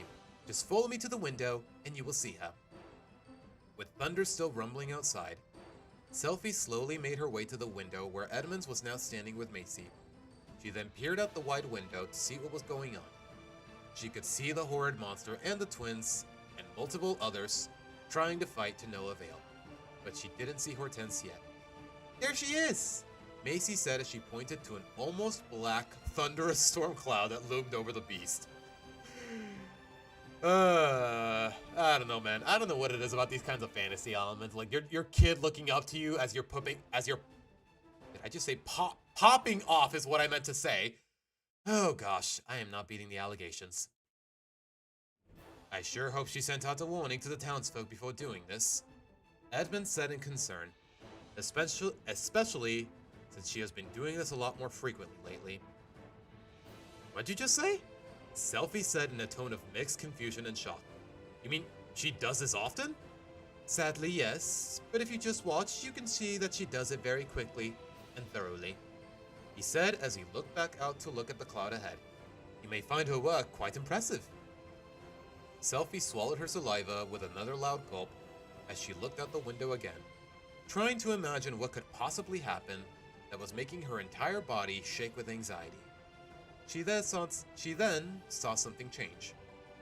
The cloud then dissipated to only show Hortense and the Phantom. She held the open umbrella as she looked down at the beast below. You know, now that I think about it, you know who Hortense reminds me of? She reminds me of Eclipsa from Star vs. the Forces of Evil. Like, how did I not put two and two together before? Okay, to be fair though, the Eclipsa arc of the series was actually pretty trash, so that's probably why. Maybe I just tried to forget it. Maybe I just tried to disassociate it and get it out of my head. But anyways, the cloud then dissipated to show only Hortense and the Phantom. She held the open umbrella as she looked down at the beast below. The Phantom gave another shrill cry as it prepared to attack. When will my past give up trying to fight me? Hortense said in a tired sigh. Okay, I feel like this line could have been a little more subtle about it. I feel like just a sigh would have actually conveyed in just a long stare and a sigh would have been a lot better in this particular context. Like, you do not need to foreshadow this kind of idea this early. But that, you know what? That's just a personal nitpick of mine. I don't know if it's actually ideal. It just feels better in my regard. In my opinion. Regard. Ugh. Sometimes my choice of words is a little too awkward. Lady Hortense said in a tired sigh as she closed her eyes and shook her head. I've been cursed to live this way since I was summoned. She then opened her eyes and closed the umbrella, which made her plummet towards the monster as it swung its arms towards her.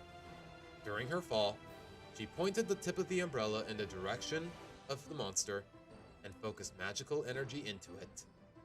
She started to fall faster due to this, making her successful in dodging the Phantom's attack and targeting herself right at the head.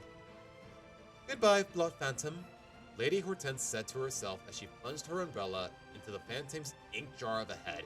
Oh, I can already imagine that visual.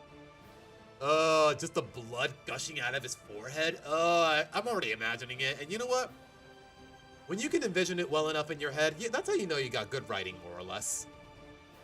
At that moment, the energy pent up into the umbrella had released into the monster, overwhelming it and making it explode into the dark, vicious ooze its head contained. You know what? It's gory in all the right ways. Respect. And hello, contaminated midday snacks. Ew. She thought begrudgingly as she took a few breaths before inhaling the substance. I mean, do what you gotta do, lady. I guess it's common practice, but that's still really gross. At least from a human's perspective. When she finished, She wiped some of the black gunk from her pale face and gave a disgusted expression, like she was sick, before raising her umbrella again, making a gust of wind blow through the campus, repairing all of the wreckage from the Phantom's attack. She then gave a nod before walking herself back towards the school building. Okay, the boss is dead, so we may as well change the music now. Okay, what haven't I used yet here? Okay, you know what? This'll do. Make it a little louder, though. Selfie stared out the window with her jaw agape. Incredulous of the feat she just saw, she said nothing but gave a groan as she fainted and fell backwards.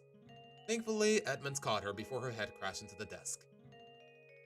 Is anything ever normal in this place? Selfie mumbled in a daze. Can I go home now? Firstly, Miss Selfie, it depends on your definition of normal, Edmonds said as he carried her. And secondly, we will have you meet up with Lady Hortense again to see about that. He then leaned her against one of the bookcases before looking at the candle on her desk. The flame danced playfully as he stared into its glow. He then gave a deep breath before speaking to it. Caldera, I have a message for you to deliver, Mr. Edmonds said calmly before the flame sprung to life. Okay, I will say this. That is a really good, that's a really good element for world building. Just going to the flame and, I don't know. I think that's really creative. Although, to be fair, I'm not really familiar with this universe, so that's probably been long established. The flame changed to a purple and blue hue and formed into a small, humanoid figure. You called? The figure said as it sat cross-legged on the candle's wick. Is that candle now speaking to you, sir? Selfie said with Macy handing her teddy bear again. Oh, I'm Caldera, Hortense's fiery personal messenger. The flame said enthusiastically. Nice to meet ya. Caldera, if you don't mind, I need you to send this message to Lady Hortense. Mr. Edmonds said as he walked closer to the flame. Tell her that I will be taking Miss Selfie and Macy back to the guest dorm house. If she wants to discuss anything else about today, she has to come to us. You know that she's not gonna like that, Bartholomew, Caldera said in a slightly irritated tone, especially after dealing with fixing the damage of that tantrum. The Phantom's tantrums, yo bars, on our campus. Not to mention a certain upcoming event this month. I am quite aware of the situation I am leading myself into, Edmonds said as he walked over to Selfie again. But to be completely frank with you, I'm exhausted. Glad to see you finally admit it, Caldera said. I'll make sure that she gets the message. Take it easy, sir. Okay, it does convey a little bit of Edmonds' character about how he overworks himself, just this one line alone. You know what? I like that. That's good writing. Edmonds then saw the firing messenger disappear before walking back to pick up Selfie by the shoulder and lead her and Macy back to the entrance of the school building. As they walked, they noticed that many of the injured students exiting the infirmary looked physically healed, but very tired from the previous battle. Did Hortense heal these guys up too? Selfie said, because these guys looked a lot worse before. She does have to pass here before going to the lair, so it really doesn't surprise me that she would come here to give the students a fix. Edmund said before seeing two exhausted but familiar faces at the door. Yin! Yang! You guys are okay! Yep, kid. Good as new, Yin said. We're all very tired right now though, Macy. Yang said, leaning her head on her sister's shoulder. Could you take us back, Edmonds? I can, but you guys better have enough strength to hold on while Macy and Miss Selfie ride in the sidecar. He said as he passed Selfie to Yang and opened the door for them. As they were led by Mr. Edmonds, the group was stopped by a student with a forest green on her uniform and a hairstyle that resembled large, fat ears. Okay, this one's definitely a lot more subtle in terms of inspiration. She stood there with her camera around her neck and a notebook and pencil in her hands. Excuse me, would you like to make any comment about what happened to the campus for the Grand Cauldron Gazette? The student said in a slight accent. Miss Bacardi, we don't have time for an interview, Edmund said as he rubbed his eyes from under his glasses. Come on, not even a note from getting the head maga to take care of it? she said as she got closer and held up her stationery. Now, oh, my bad. No, now you should really head back to your dorm, Miss Bacardi, he said as he walked past her.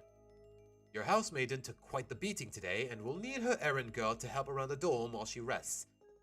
Fine, but I do need to do this first, she said as she grabbed her camera and snapped a picture of the group. Done. Have a nice day, sir.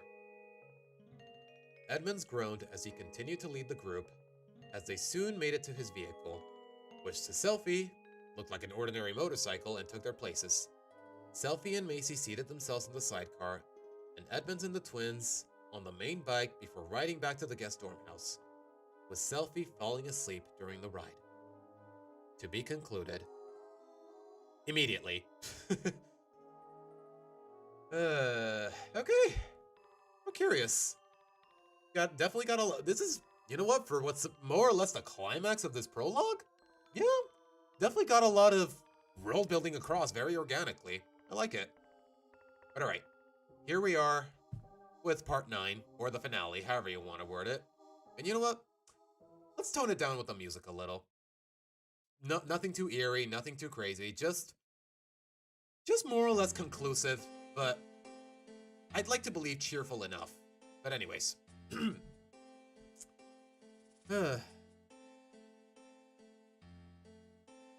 With another slow stir, Selfie woke up back in her dorm room. This was when she realized, oh, it's the top of the head, not the forehead. Okay, still though, it's a very gory visual. You know what? And I mean that in the best of ways. This was when she realized that she used to be such a light sleeper before arriving at this strange school. Oh, that's ironic. Very light sleeper, and now she's been here for like, what, 48 hours, and she's been asleep for well over half of them? Not even 48, now that I think about it. But no, she hasn't noticed when somebody has moved her from one place to another. She then noticed that the crown wasn't with her, and decided to try looking around for it. I see that the excitement of the day has tuckered you out, Miss Selfie, a nearby voice said calmly. This startled Selfie into sitting up and looking around frantically before noticing Lady Hortense sitting in the armchair. Her hands were folded with a crown on her lap and, to even more surprise of Selfie, she wasn't wearing her mask. Selfie saw black and red fiery markings that covered the headmaga's bright and red eyes, her pale skin, her crooked mouth, and a mark where her nose was. With or without the mask on, Selfie thought she looked skeletal, but also beautiful in a way. Lady Hortense, what are you doing here? Mr. Edmonds' message, my dear, Lady Hortense said. I got it while I was in the Cauldron's lair, disposing of the Phantom. I came as quickly as I could to get a rundown from the twins, Edmonds, and Macy about what happened, before I handled the situation. That was when I heard the twins say that you and that crown protected them from being demolished. Do you care to explain yourself? Well, it kinda went like this, Selfie said before taking a deep breath and explaining her side of the situation to the headmaga. She gave She gave every detail to her, from wanting to help the twins get to safety, to feeling completely hopeless, to the sudden shock of the crown taking control of her hand. After she was finished, Lady Hortense gave a surprised expression, but not for what Selfie expected. It seems that you were chosen, Miss Selfie, Lady Hortense said as she looked at the crown. Someone gave you this enchanted item, and it gave you the potential to be summoned. Who gave her the item? Why did she give her the item? Why is the item so special? Who did it belong to? So many mysteries getting set up.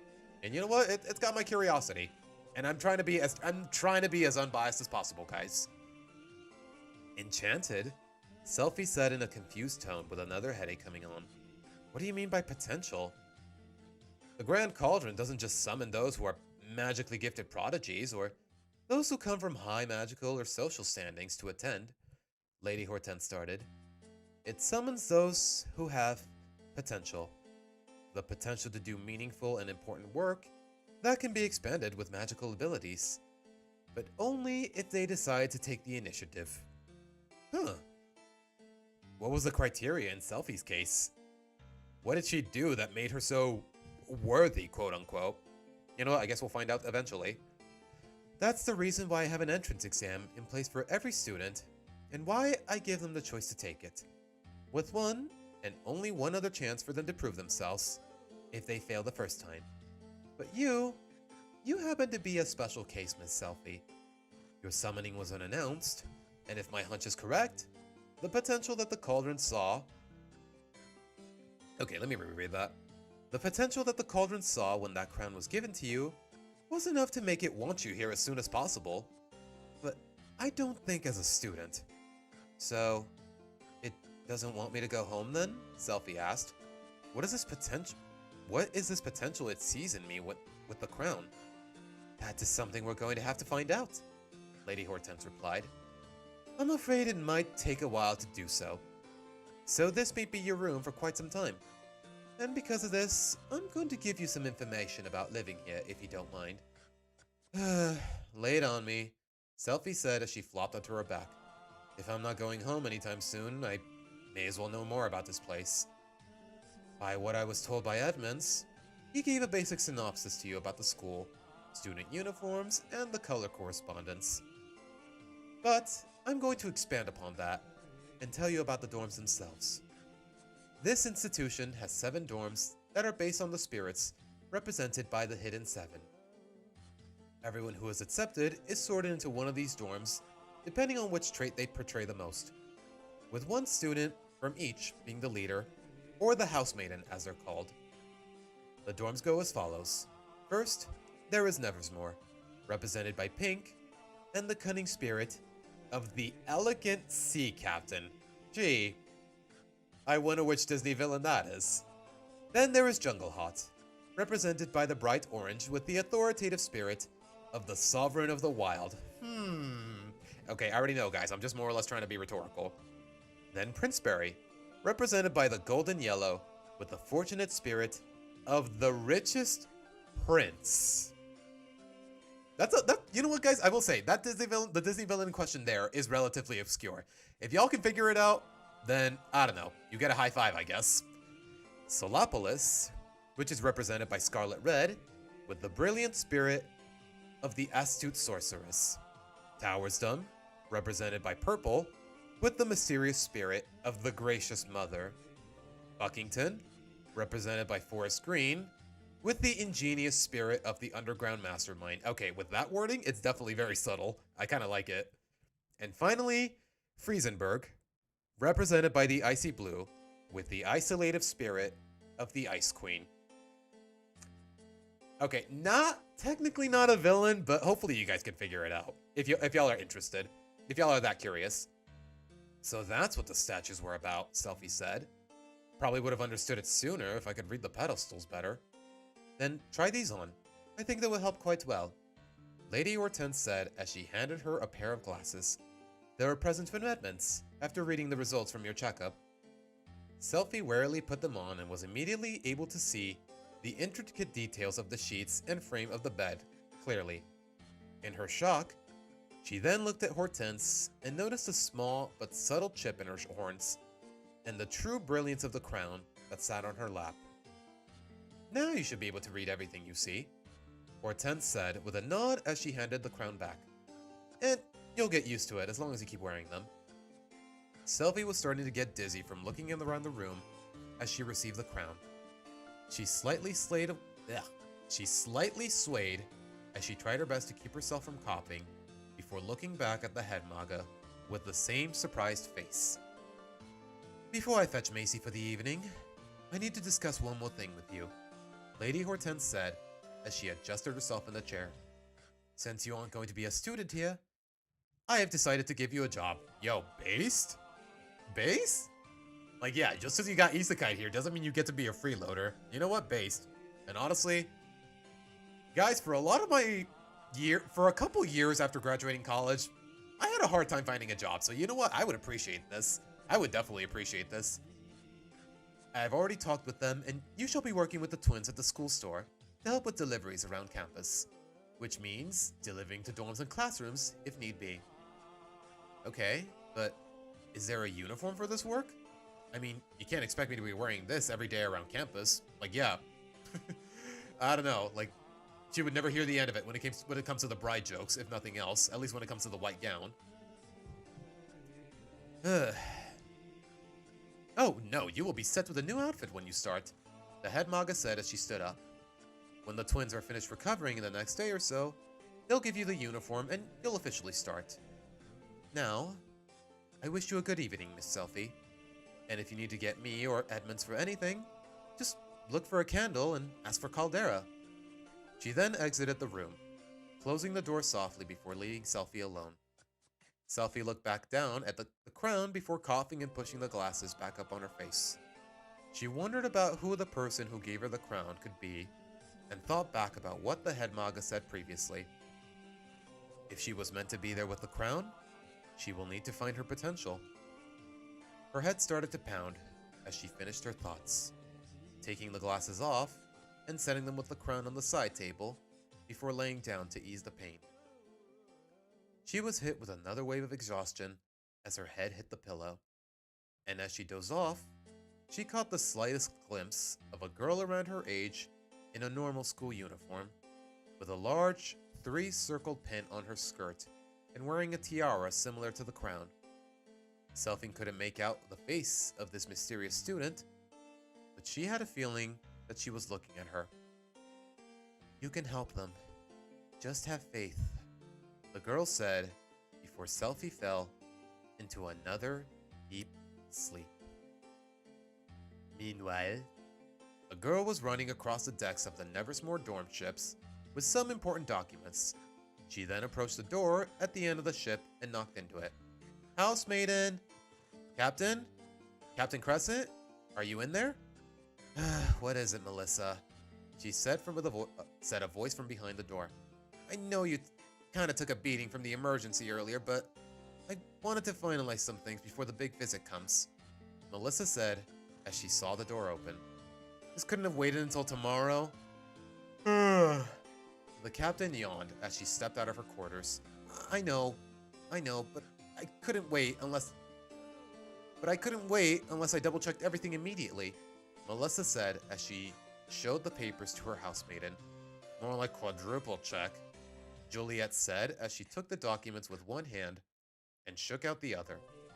Look, Missy, I know the visitors are perfectionists, but I'm very tired, so I'll look over these and give you a response first thing tomorrow, alright?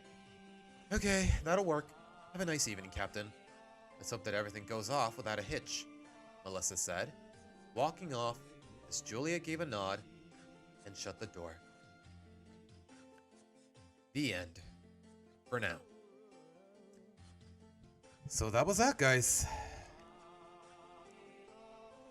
Yeah, Erica, you got it. Yeah, originally, Elsa was originally intended as the villain from Frozen, but at some point in production. But for whatever reason, they basically made her the conflicted protagonist, more or less. I guess more or less the protagonist is Anna. I'm sorry, Anna. Okay, is it just me, guys? Or I kind of hate it when a name with the same spelling has two different pronunciations and people get annoyed. When someone is called Andrea, and it's pronounced, and for some people it's pronounced Andrea, and people still say Andrea, and they get offended. I hate it when that happens, but anyways. That was fun. I mean, I already read it on my own, but you know what? Something about just reading it on stream to people, especially as a birthday present to boot, like, I don't know. I definitely felt a lot more immersed just reading it out loud on camera into a microphone. But alright, guys, that's that. Boop. I hope I did it justice. I hope I did your story justice with a reading and whatnot. Hopefully my voice wasn't too obnoxious as some people would make it out to be. I don't know. Or maybe I'm just being too self-critical of myself. Or critical of myself. Why did I put the self in there? But alright, guys. Boop. Alright, for those of you that want to check out the rest of the story, learn more about the characters, learn more about the world building, Boot has got a myriad of vignettes, a myriad of settings, just a lot of ways to get storytelling across and world building. So if you want to check that out, her DeviantArt channel is going to be linked in the description. Probably right now. I mean, what's stopping me? But alright, guys. With that being said, Boop, happy birthday. I hope you had fun yesterday. I hope you're having fun right now. Hope I more or less kept you entertained. So now, You know what? I mean, it is her birthday, and I'm more or less already dedicating the stream to her, so what do you want to do on the Switch? Want me to play Mario Galaxy? You want me to shiny hunt for something in particular? You call it. In the meantime, though, I'm gonna take a bit of a break to update the description and set up the Switch. So... Oh, and a new vignette? You know what, Boo? I'll check that in my own time. Although, if y'all want to check it out as well, then by all means. So... But in the meantime... Okay, I lost my train of thought. Gonna set up the Switch. Gonna take a bit of a break. And in the meantime, Boo, you tell me what we want to do. And as a matter of fact, you could probably just ask for me to read the vignette while I'm at it. Just putting it out there, but I'll be right back, guys.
All right, ladies and gentlemen.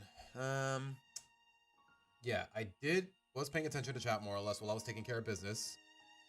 So yeah, while Boot gets back, guys, Swamp, let's look at what you got on Discord, and I completely forgot to set up game capture. Hold on. But all right. Let's see. Let's see what we got here. Okay, am I in the right tab? I am. Didn't you show this to me already? Or am I tripping?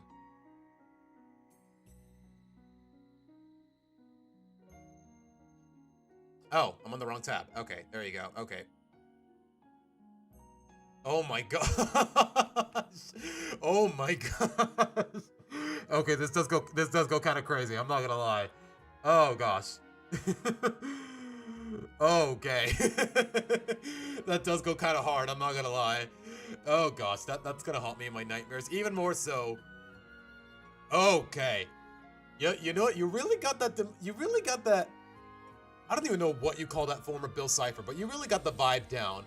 The sharp teeth, the red coloring, the black eye, the blue fire. Okay, that is legitimately terrifying. Like, I don't know, something about an innocent creature being turned into this eldritch abomination or some imitation of it. Like, I don't know, it's so unsettling. The mouth on its stomach. Oh my gosh, that's so cool, but so terrifying.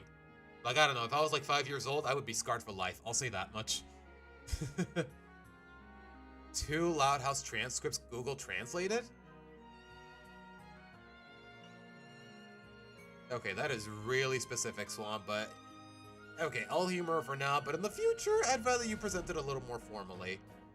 Okay, you know what? Let me just make sure I can show this without accidentally disclosing personal information. You need access? Request access or switch to an account with access. Bro, okay, hold on. Yeah, apparently you need to give me access, Swamp, so it's gonna have to wait for now. But alright, guys, let me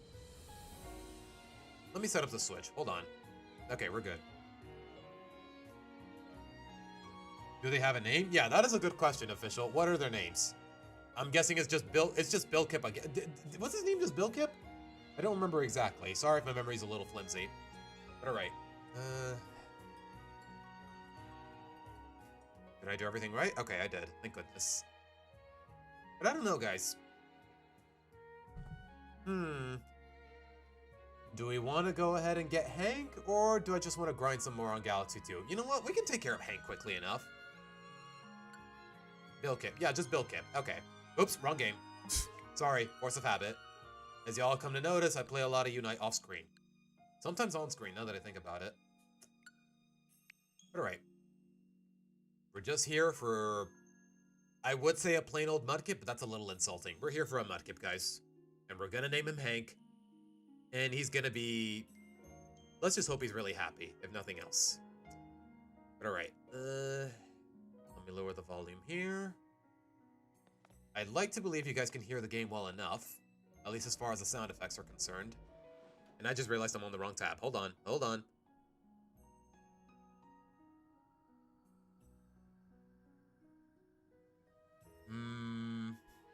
Okay, we good? We good? No complications? Thank you. Yeah, Bill Kip does go hard in this particular... Like, I don't know. The idea's so creepy, but also it's really creative. I don't hate it. Yeah, apparently. I mean, I was already logged into my Google account, Swamp. I'm guessing you just have to give lift some sort of restriction. But anyways. Alright. Do we have one with the Mudkip?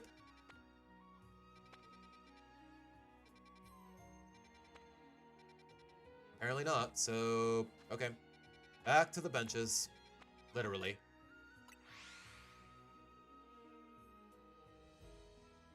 Although I do appreciate the fact that you pretty much went with my favorite episode, Swamp. I will respect that. I'm willing to bet it's gonna be a fun read. Yeah, we know. It's night. Battle zones are on. I really don't care. Like, ever since I finished the main story, guys, I have shown little to no concern for the ZA Royale. Come to think of it, have I even technically finished the post-game? Because pretty much as soon as I finished the main story, like as soon as the credits rolled, I was like, oh, the DLC dropped, let's do that. Alright, let's see. Any muddy boys? Nope, still nothing. Okay. Back to the bench. Really? Interesting choice, Swamp. I don't know. Fed Up is not one of those episodes where I'm like, wow, this is crazy. Alright, Lonely, we'll talk about it later. We can just talk about it in general. But yeah, right now, I'm a little booked when it comes to my schedule. Okay, really? All these water zones, but no muddy boys. Guys, I can't just go out of my way to dedicate a whole stream to everyone just because it's their birthday. Like, let me put it that, you know what? Let me be upfront about it, guys. Boo! Out of all my viewers,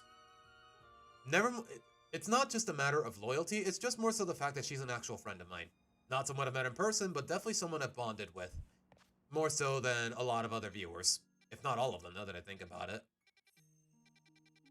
Like, honestly, I wouldn't go out of my way to do this for a lot of other people, especially people in chat. No, and I don't mean that disrespectfully, it's just that as far as friends are concerned compared to viewers, she's definitely more so of a friend. I sincerely hope I worded that well enough in a way that isn't just cruel or diminishing. So yeah, guys, in terms of, if people are just going to go in my chat and say, oh, can you do this for my birthday? Can you do this for my birthday? It's probably not going to happen. Like, Boo is what I'm doing for Boo today is basically a rare exception. Just as a, like I said, not really a favor or a birthday present, just a gesture of friendship, if nothing else. Seriously, still no Mudkip. Okay, what is my luck, man? Can y'all hear the music well enough, guys, or is it just too quiet for me?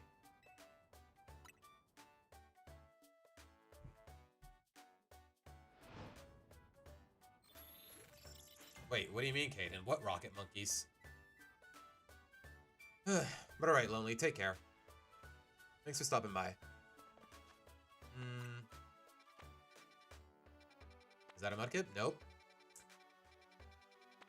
Alright, you a Mudkip. Still nothing. Oh, jeez. Really taking its sweet time with it, isn't it? Okay, this music does go hard, though. I really like this music. Still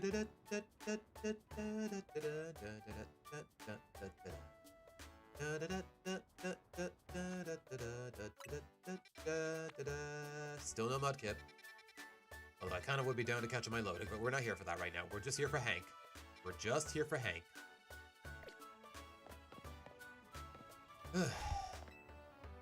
Take your time, game. I got nowhere else to be.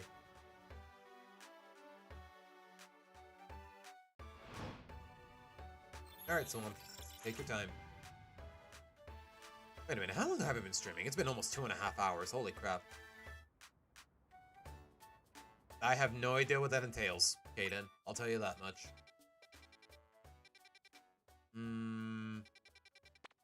Oh, you're fire.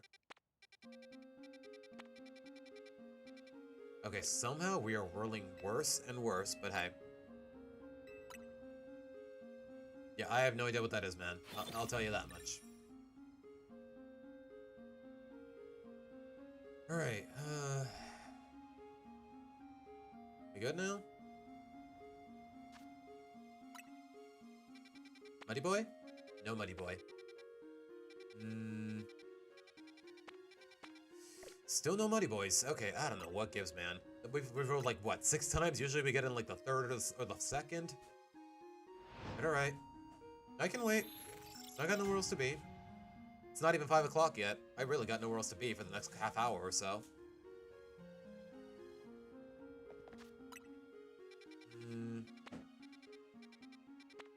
That is a battle zone. Still nothing. Okay.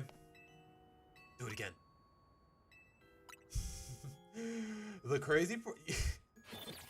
Something about the way I just said do it again there. Like, I don't know. It just brings so many... It just puts so many thoughts in my head. Like, originally that saying is from King of Skill. Because he loved putting that in his editing, in his Smash Bros. Montages. But originally that line is from Napoleon Dynamite. Like, just do it again. Do it again. Like, if it's such an obscure line, but he definitely popularized it.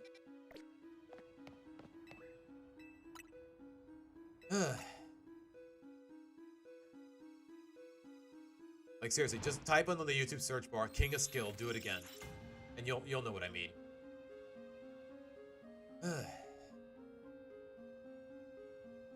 Any day now, Hank. Any day now. Okay, we're not even getting we're not even getting an actual water zone. Okay.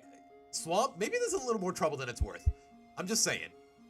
I'm kidding. Of course I'm gonna pick up Hank, just for the fun of it, but... it's a little more complicated than what I expected.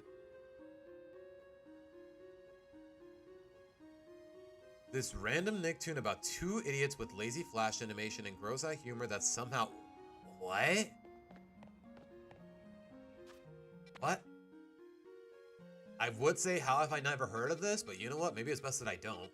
Maybe it's best that I don't. And why is it governing your Twitter feed? I don't know. I don't know, man.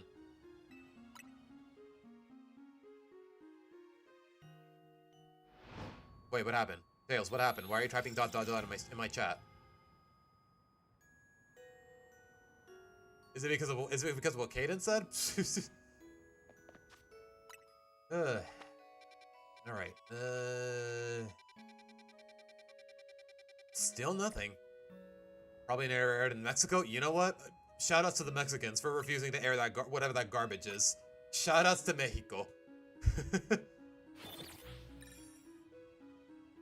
All right, give me a moment, Slump. Give me a moment.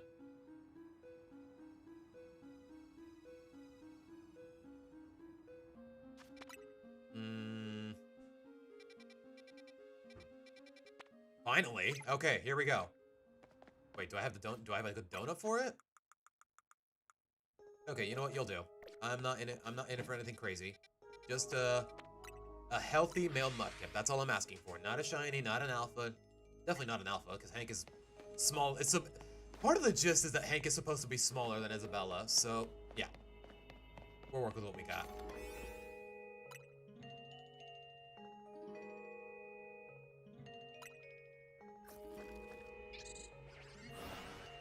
I mean, bro, you're not fooling anyone, man. I mean, I'm just too used to calling you Caden, man. Just because you changed the name, it doesn't mean I'm gonna... But you know what? If it helps with your safety or whatever, then sure. K-Dot it is. Oh, I may as well complete the mission while I'm here. Those are Carvanas. Alright, where's the Muddy Boy? I love calling him Muddy Boy.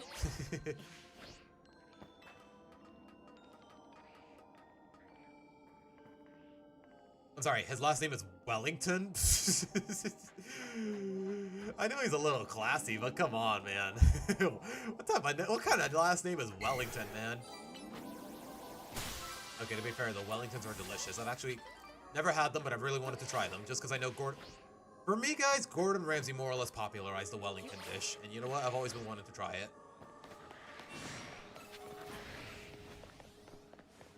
Alright, where are the Muddy Boys?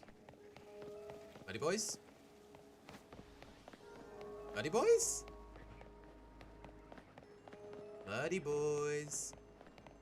There's the monkeys, not the Muddy Boys. Hello, monkeys. Y'all are really cute, but I'm not here for you right now. Wait, why'd the music stop? Okay, there you go. Okay, it was just a pause. You know what? Wait, I just realized. Hold on. Hang on. Now that I've got the blessing, say hello to Macy the Dratini, guys. Isn't she a beaut? She's adorable, man. I can't wait to see her Mega evolved. Yeah, that's the thing about it. Yeah, it is really expensive. I'm not surprised. I'm not surprised that it's so premium. Alright, there they are. Oh gosh, they're disappearing. I got their attention too hard. Look at him, though. Look at your baby. You know what?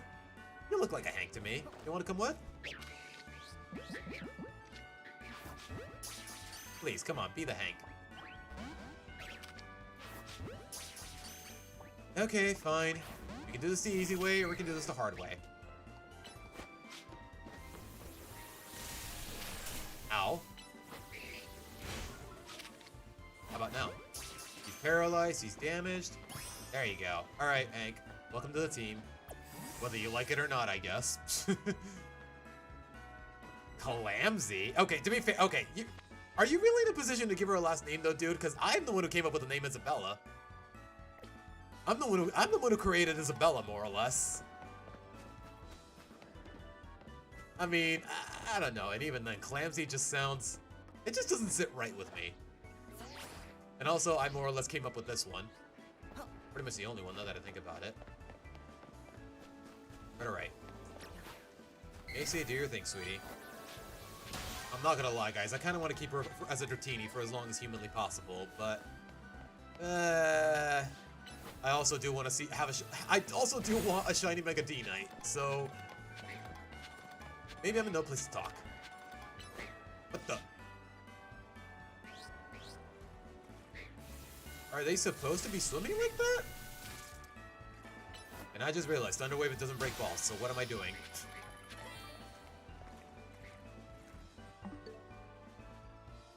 Does that count as a... Should I add that to the ball counter? I don't think it counts, but... I don't know. I'm a little... we'll leave it pending. We'll leave it pending.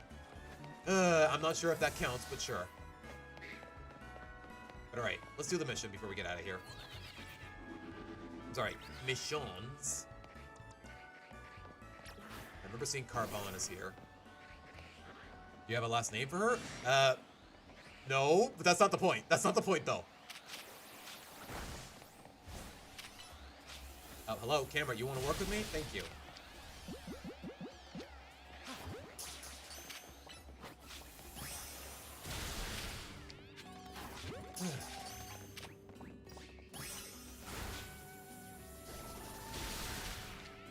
Thank goodness I had these net balls. Otherwise, I don't know how... It would be a lot more complicated.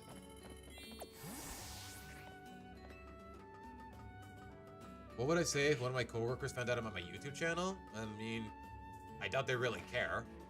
Like, let me put it this way, guys. A lot of my coworkers, I don't think they care about a lot about cartoons, let alone Western animation in general.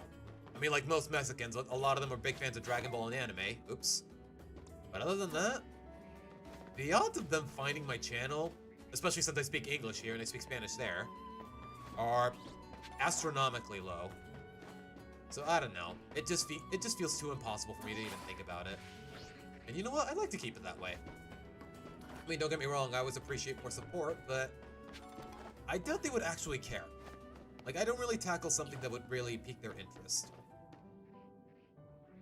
Okay, what else do I need? Brambles, brambles, brambles. Brambles, brambles, brambles, brambles, brambles. Why am I talking like this? Dude. Okay, sure, I gotta break this, I guess. Thank you, Macy.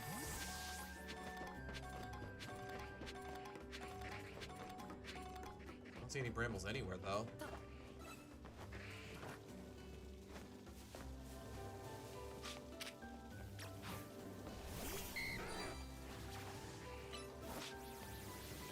Okay, I know it's not what I'm here for, but...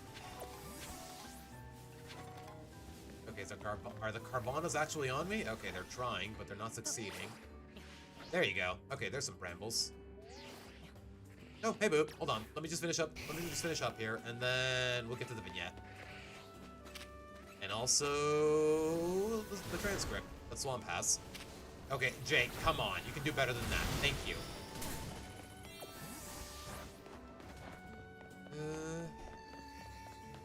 Golden ball? Golden ball? Bro, give it a rest, man. Okay, you know what? Okay, he just gave up. Good.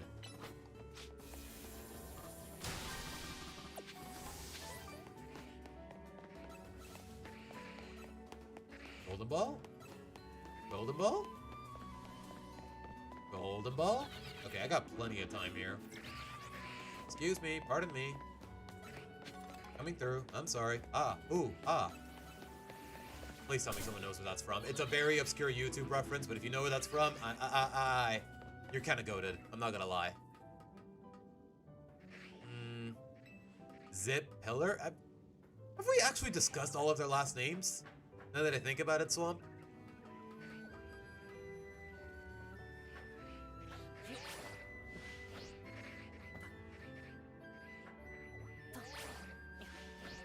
He's higher up on me, and he plays... Okay, to be fair, as far as my position is concerned, it's more or less, not necessarily entry level. I mean, it's a factory, for goodness sake. Like, the hierarchy is really nothing too complicated. It's just inspectors, capturists, and then there's the supervisors, and then there's the manager. Like, the hierarchy is nothing too complicated. But yeah, if I were ever higher up than someone, and it'd be really ironic that the guy who talks about the Loud House for not really money per se, just for fun on the internet, is actually his superior. That would be pretty funny. Okay, there it is. All right, Macy, do your thing. Macy? Macy? Where'd you go? Macy? Oh, there she is. Girl, you did not need to walk off of the ledge, but alright, sweetie. You know what? Whatever floats your boat. Terrence McLongster. Something about that name, man. You're just asking for innuendos. McLongster? Is that even an actual last name, or did you just make it up on the spot? But alright, I think we're done here. And I just realized we need to nickname Hank. And get him to level 100. Sam Jr. Tussle, Hank Wellington, Isabella Blank, and Zip Pillar. Your friends at school know I like the Loud House? I mean, it's a common practice for people outside of the target audience to like a show. And there's really no shame in people knowing about it. Like, throughout most of high school, people knew I liked Pokemon, and I wasn't ashamed about it. Alright. Welcome, Hank.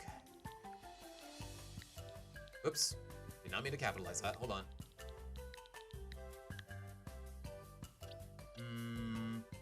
Wait, where's Isabella? There she is. Oh wait, I can't have them both out at once. Okay, you know what? I think I know how to do it. Hold on. I think I just need to go to a bench. Like, at least I want to get a picture in with the two lover boys. I'm sorry, the lovebirds. I think that means... Yeah, everyone else, just get out of the box. Get out of the party. Yes, even you, Macy. I'm sorry, sweetie. Why am I talking to her like she's my child? It's just a picture. It's just pixels on a screen.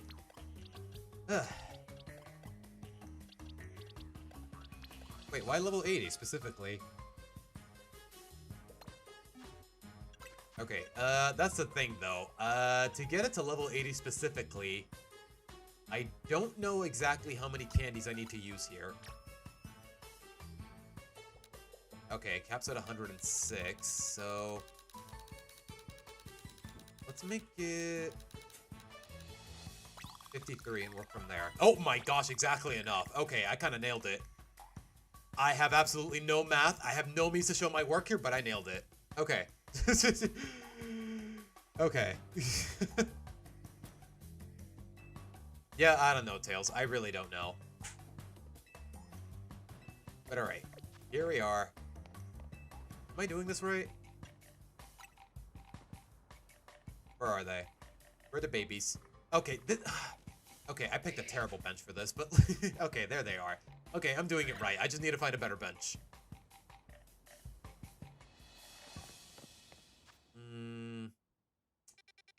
Okay, the problem is I don't know where to find a better bench, if I'm being honest. This one was always so convenient for me. For what I used to do. Okay, can I use this one without trouble? Okay, come on, guys. Show some love. Stand a little closer to each other. Oh, gosh. Okay, I guess the love story is off to a bit of a rocky start. Look at Hank, though. Izzy, get over here. Come on. Okay, I will say this, though. This guy's kind of ruining the shot, but come on. And again, so is the guy with the Mawile, but hey, better than nothing. Look at him just strutting away. Okay, I was hoping to get a good picture out of this, but you know what? Aww. Tails, come on. Don't. I'm telling you, guys, it might be a little anecdotal, speaking from my experiences, but Yaoi shippers and Yuri shippers, at least as far as Twitter is concerned, they are the most insufferable people I've ever met. I'll say that much. Hank, what are you doing, homie? Hank? What is my homie doing? Hey, Izzy. Bro, Hank, okay. Oh, wait. Guys. Okay, can I get a decent angle on this? Come on, she fell asleep. Come on, let me get a good picture of her. How do I move the camera?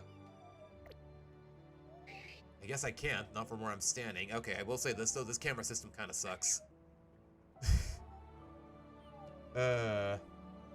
By charging into a wall?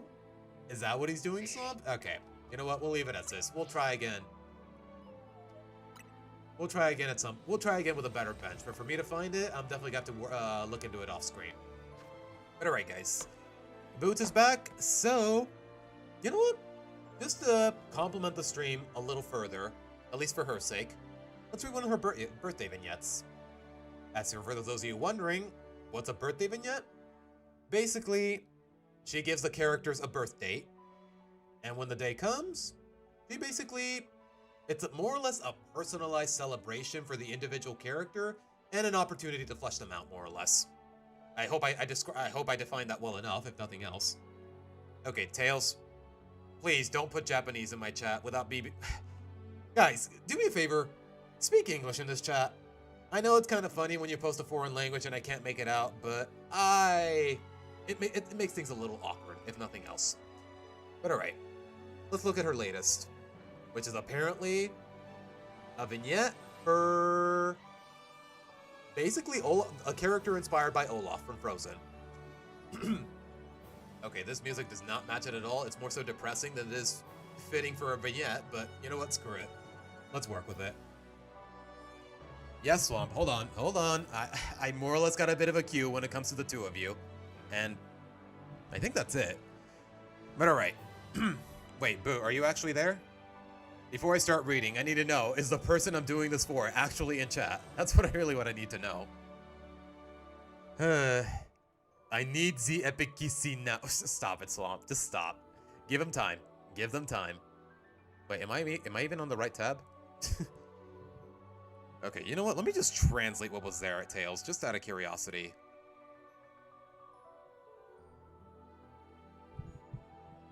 Okay, Boot, you're here? Hold on. Hold up. I want to translate this. I really want to translate this just to satiate my own curiosity. And for some reason, it's not letting me copy the text on mobile, so screw it. I'm pulling it out on my browser. My goodness. I don't know, man. My curiosity just gets the better of me sometimes.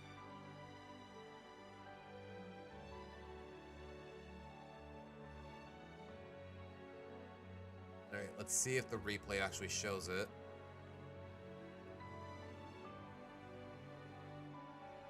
Thank you, Google Translate, for making this less complicated.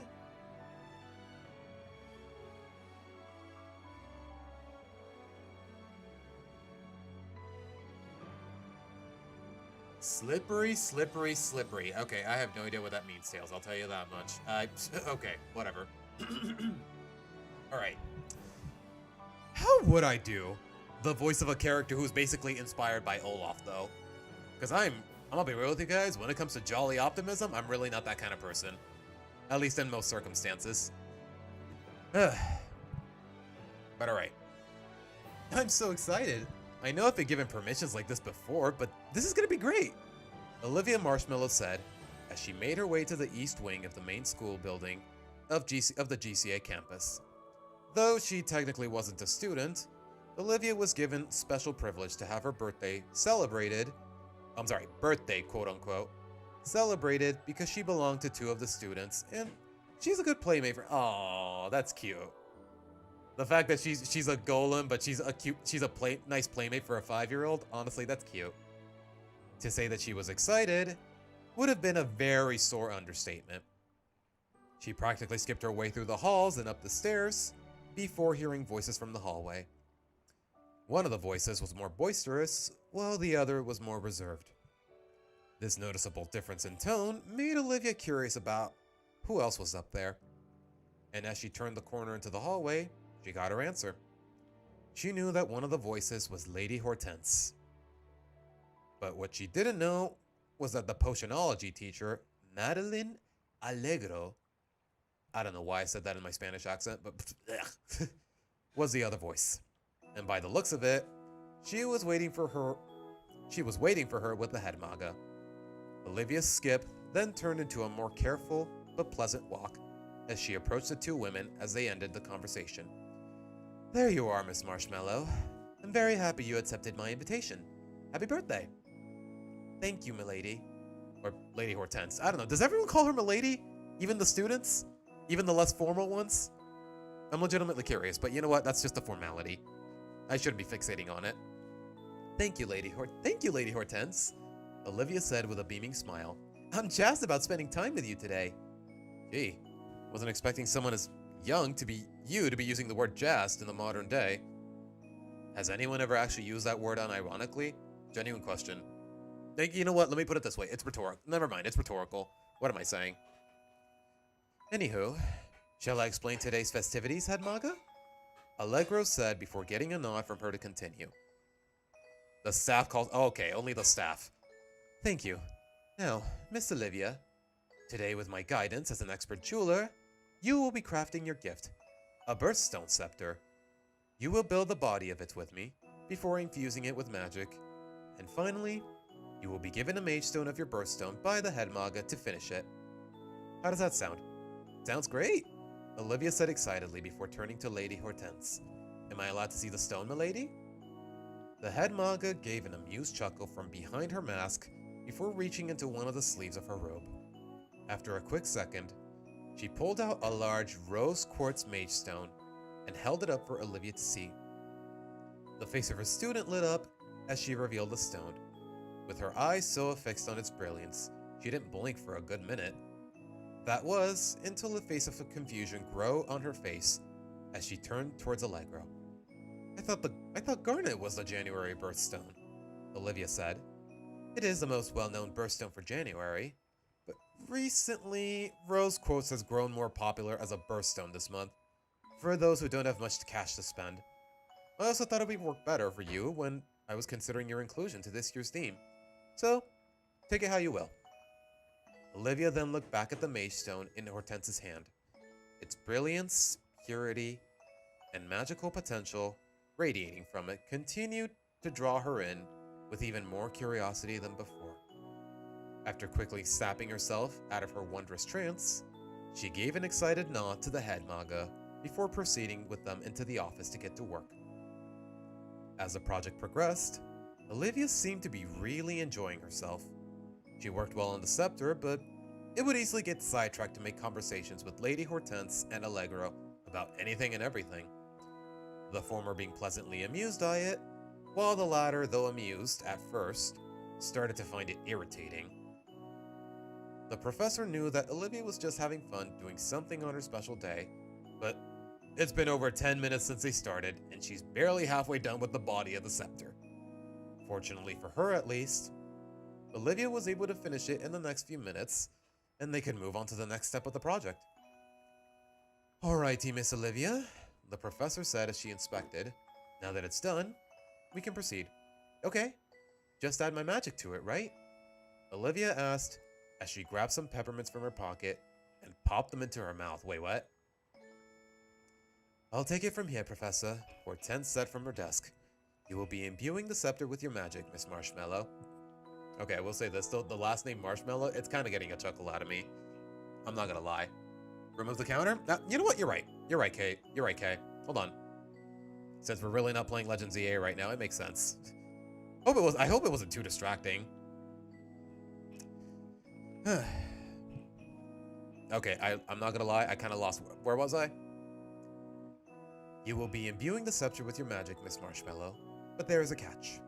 While you do this, you must think of your most heroic moment. It can be a small or simple deed, or a large, more grandiose feat, as long as you consider the moment where you were your most heroic self. Olivia said as she finished eating the mints. Ooh, this will work. So, since I'm tied to Annalise and Eleanor, gee, I wonder who they're based off of. I live with them in the castle in the Netherport Peninsula. In our country, it snows day in and day out, and the highest temperature we usually get is within the low 30s, so you can expect that there isn't too much going on when it isn't a regular day. But during the winters a few years ago, something happened where they couldn't participate in any of the holiday festivities, and I couldn't bear seeing them so upset. So I made it a personal mission to go around the homes of the town to bring the festivities to them and help raise the moods for any unpleasantness. Aww. I spent an entire day going door to door and brought back whatever I could. And apparently I was out for so long that the guards were sent out to find. Okay, you know what? She's definitely giving that charming, naive Olaf vibe. I like it. Luckily for me, I was found and I was on my way back to the castle.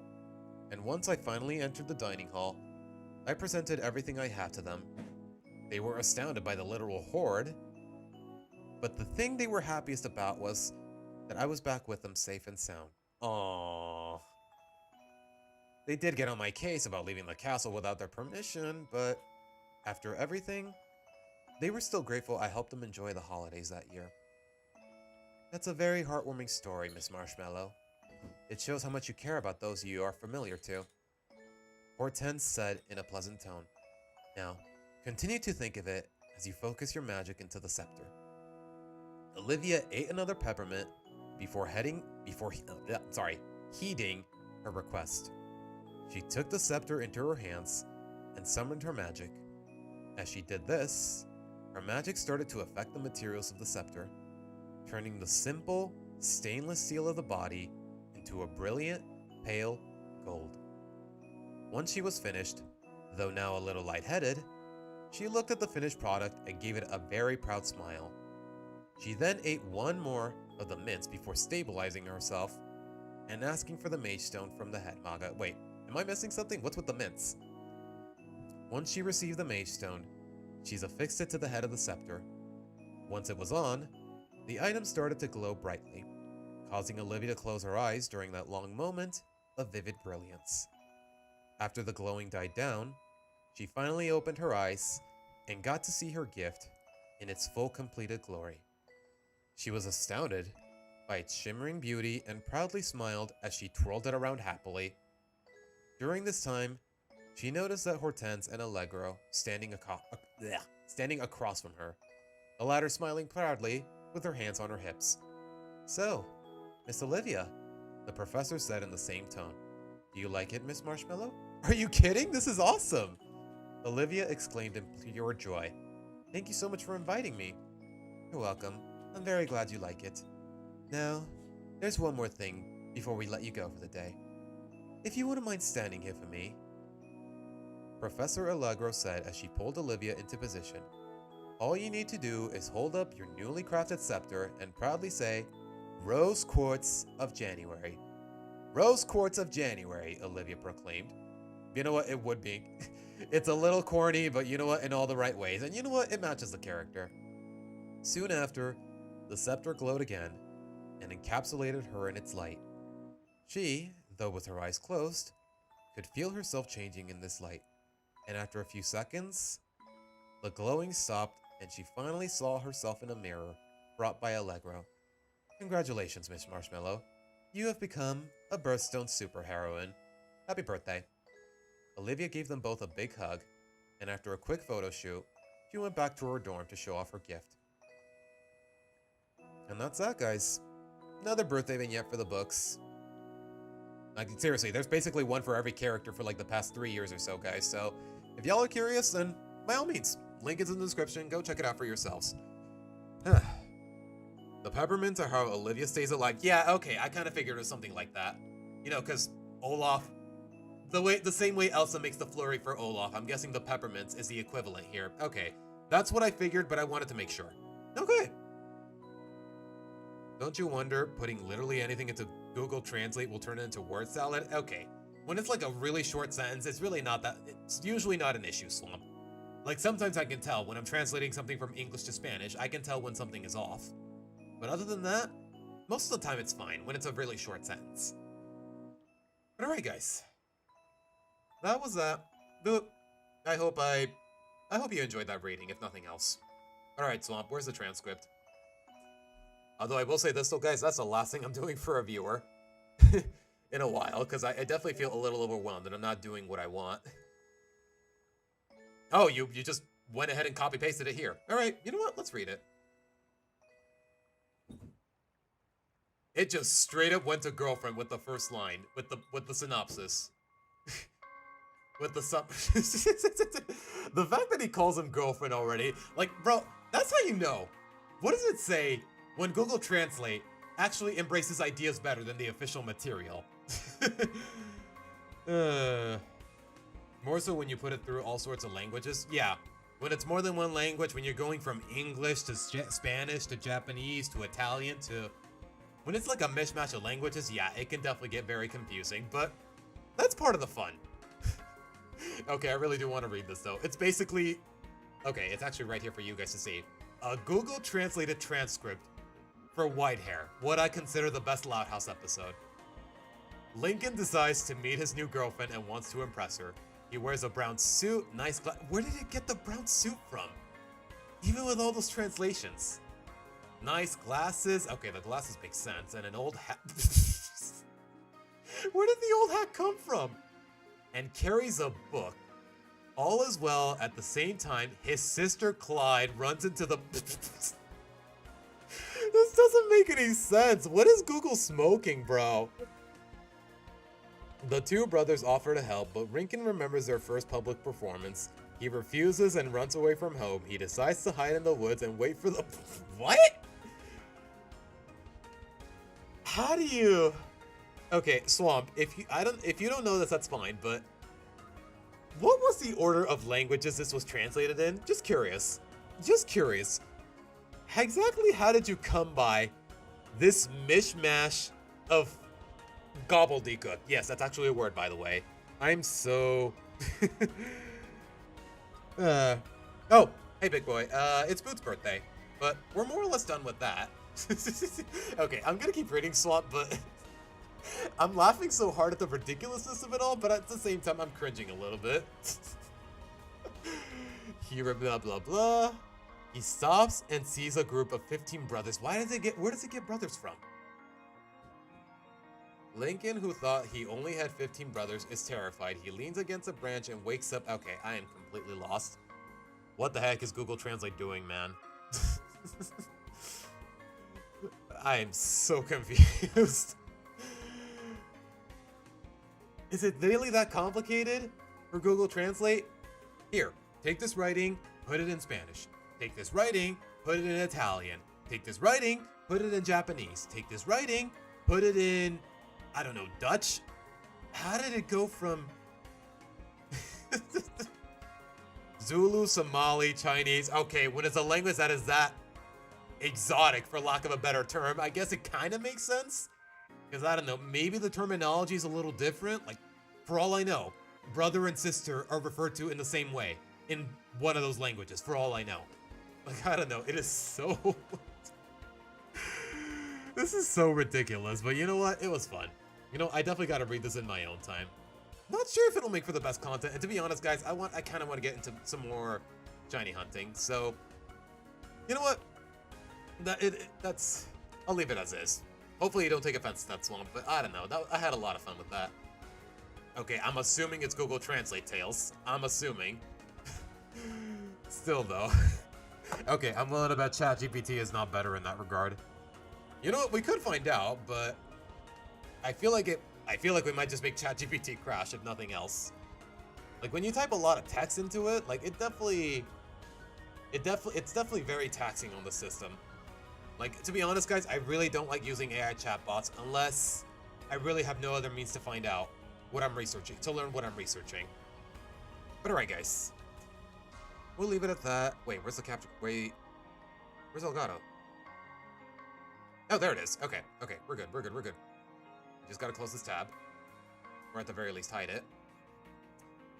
And on one hand, I want to get a good picture of Hank and Isabella in canon. But on the other, I do want to get that special scan out of the way in hopes of finding Latias. Yeah, do not trust... If there's any AI chatbot, you shouldn't be trusting is ChatGPT. Even though it is the go-to standard. I mean, Pixel, tell that to Swamp. I mean, I'm kind of down to see how it plays out. But alright. Alright, let's just get more survey points. And hopefully we get the spawn for Latias. Although, to be fair, I would be down to shiny hunt Latios as well, but I wanna do Latias first for the memes. Because I just love Latina, Sonic.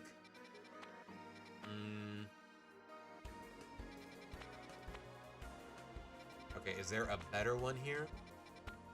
They're both medium. I'd rather it be large, just for more berry value. I just realized I need to make donuts. I'm all out of donuts. Twin sisters get bitten by a snake? I don't know, man. It is what it is when it comes to bots translations, for lack of a better term. But alright, you know what, while I'm here, you know what, let's make some, yeah, let's make a good berry farming donut. Which means, set up the whole backup save all over again. I love the fact that even the Pokeballs match the Mudkip's color schemes, I love it. You can just tell these two were made for each other. Okay, the backup save is set. I'd like to believe I'm doing everything right so far. So I always tend to forget when it comes to such a meticulous method. But alright, for now, guys, we're just looking for a good berry donut. Item power berries, that's all I'm asking. Well, I certainly did, Boo. And I like to believe a lot of other people did as well. Wow, we got it on the first try. Okay, sure. I'll take it. Thank you, Ansha. Okay, I will say this, though. As much as I love these babies, they are not going to stand a chance in hyperspace. At least where I'm going. So, let's set up the old squad. And you know what? While I'm here, let's do what I came for with Macy. Oh, I just realized I completely forgot about the shiny Delibird. What am I going to name him?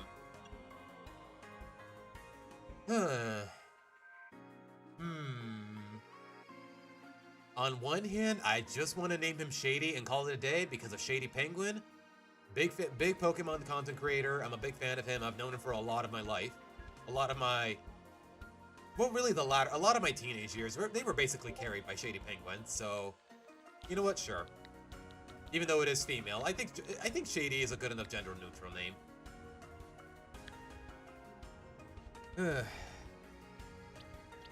But alright. Wait, who am I missing? Oh, right, Eleanor. I just realized I have two Mons named after GCA characters on the squad, and you know what? I'm cool with that. I wouldn't have it any other way. Okay, but first things first, though.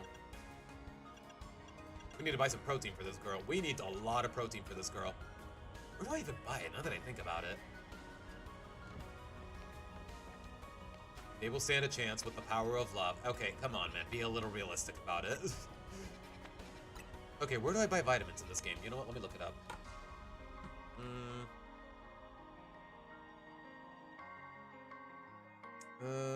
What are they called? Medicines? Legends ZA.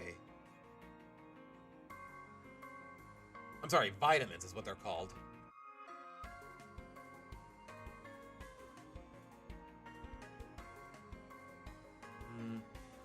Poke Centers once you reach a certain point of the game. Okay, just any Poke Center? Alright. You know what, let's do it.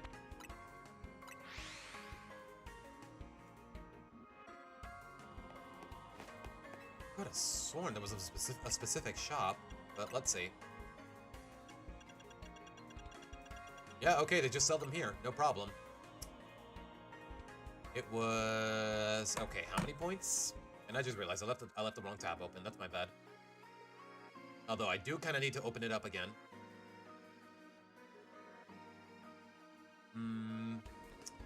Let's see. Pokemon, vitamins, EV, value. Because I know the cap is at 252. 10 points, so I'm gonna need about, what, 25 or 26? Yeah, 26. Can I even afford 26 of them? Okay, barely, but it's definitely gonna do a dent on my savings, but screw it. And also speed. No, wait, no, speed doesn't, you know what? Speed doesn't really matter in this game, so honestly, I don't know, speed, by the looks of it, this isn't even like a speed stat really matters in this game, so yeah, the rest of the EVs, they can be spread however they want, if I'm being honest. Alright, where's the protein? In the context of this game? Yeah, in your dreams, basically. Question is, do I want Macy to be physical or special? Probably physical. I don't know, it could be nice to mix and match, and okay, you know what, I can always reset it. I can always reset the EV values. Yeah, I'm not sure if I have a favorite character. I'd have to read more to actually feel invested, to where I say, oh my gosh, this is my favorite character, Boot.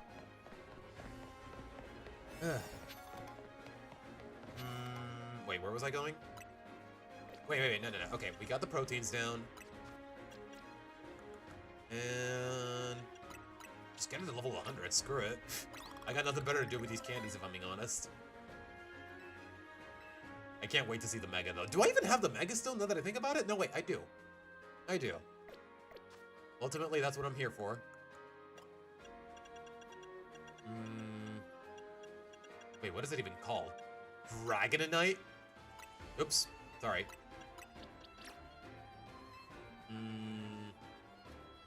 Okay, am I missing anything else? Nope, that's it. So, let's do it. Hop off, Queen.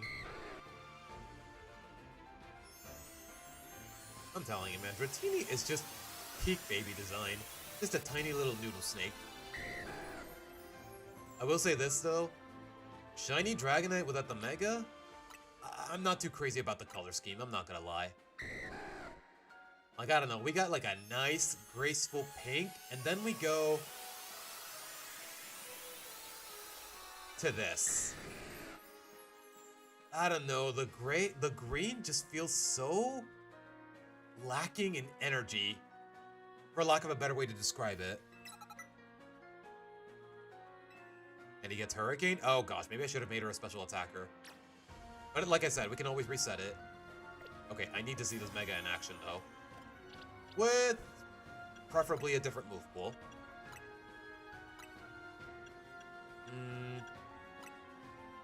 Oops, my bad. Okay, I definitely don't want Twister. What's the cooldown on Dragon Rush? From pink to swamp green? Yeah, exactly, swamp. Luckily, the Mega more or less remedies that. By giving him Dragonair's original colors, which was what it should have been from the beginning, but hey. Count your blessings, I suppose. Really? Is there no good physical flying moves he gets? Okay, he gets Fly, thank goodness. It's actually not bad in this game. I guess Earthquake for good measure isn't bad, just because Paralysis doesn't really do much, other than help with catch rates. You know what, let's see what else there is. Because I know her physical attack is significantly better than her special. Not just because of the proteins, but because of her base stats. You know what, yeah, this'll do. Somebody Tails, you hear the word swamp and that's the first thing you think about? You know what? Me too. Me too. Somebody once told me the world was gonna roll me. I ain't the sharpest tool in the shed. She was looking kinda dumb. Okay, I'll stop. Y'all do not need to hear my singing voice that much. They made him guava flavored. Kinda. To be honest, guys, I've had guava juice, but I actually don't remember what guavas look like. You know what? Let me look into it actually.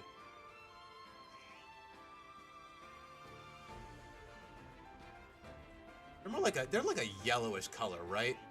Okay, more so like a light green. Okay, they do look very appetizing, thanks to Google. Okay, okay. I see it. I can see it. I can see it, more or less. Wait, where was I going? Right.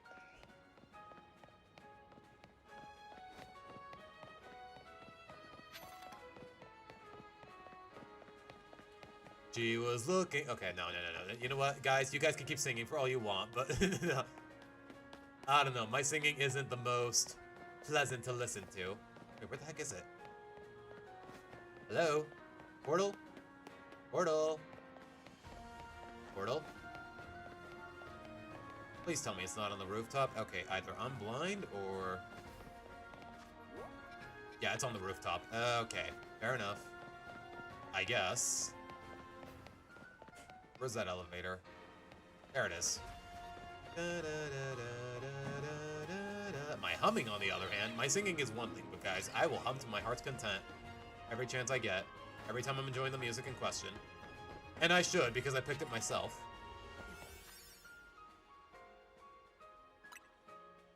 Okay. Wait, why can't I... Oh, because of you. You know what? Macy? That's your chance. Not gonna Mega Evolve you yet, because it feels kind of wasteful, but...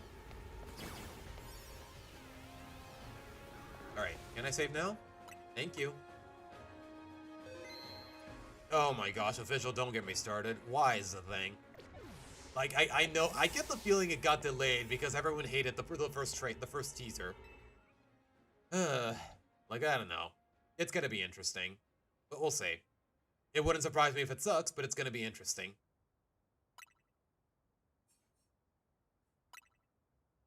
Yeah, or, when they introduced fairy typing, they were like, it wouldn't be the first time they retconned stats or buffed them or just gave a new typing to a mon altogether. Like back in Gen 2, they gave Magneton this. If they can get new steel types, like, is it really so much to ask for to rework some shinies?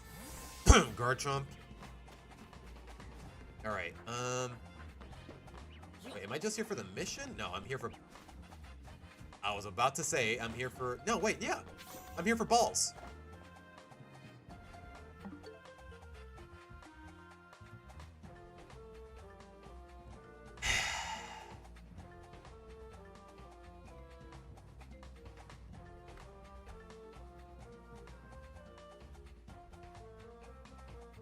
Nice. Just nice. That's all I gotta say. Crunchy green white. Ew. Don't call it crunchy, Aura. That's kind of gross. But alright. Alright, I'm just here to farm berries and also complete missions. And I don't have to KO anything, so... Okay, I do have to destroy boulders.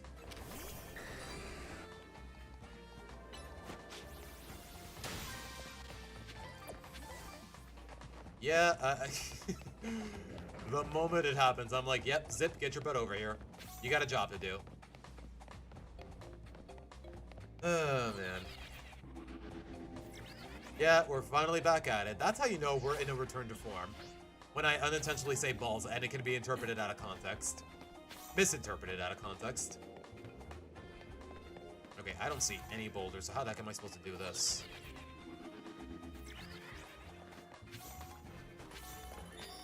Okay, we need to find more Pokeballs, and I don't see any, let alone boulders. The boulder feels conflicted with hurting a child. Okay, I'll stop. If y'all know where that's from, you're kind of goated.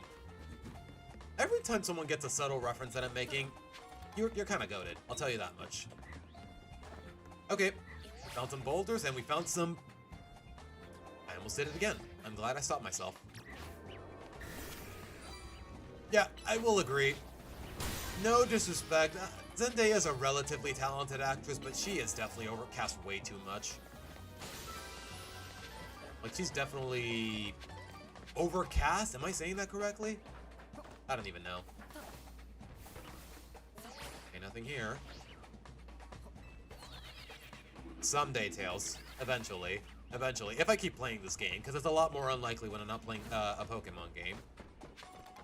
Although in the future, guys, it is possible for me to put my phone on a capture card. Like, basically connect my phone to my capture card, where I can play Pokemon Black 2, instead of going through the complications of setting up a 3DS emulator. I'm sorry, a DS emulator. Which I don't think my PC would be able to handle anyways, so... Would y'all be down to watch my playthrough of Black 2 and White 2 that I started? Like, basically off-screen? Seriously, guys, I'm only one badge in, so I'm kind of down to play it on stream, if y'all are down to watch. Just because, I don't know, it's my favorite Pokemon game of all time, and you know what? It's been a while. And also, my original cartridge is back home, where... And I really rather not have to go back there if I don't have to.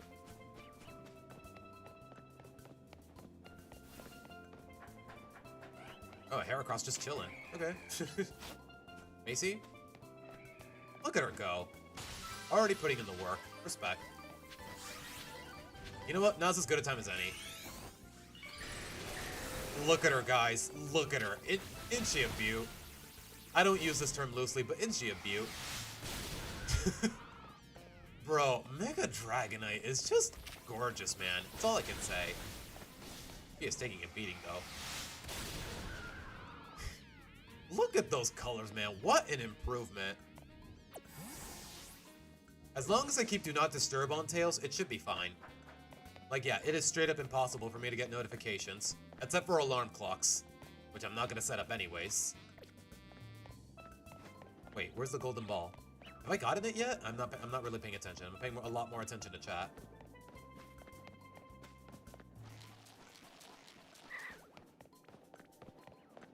The man is an Earth Kingdom hero. Thank you, Aura. Thank you. Somebody got it.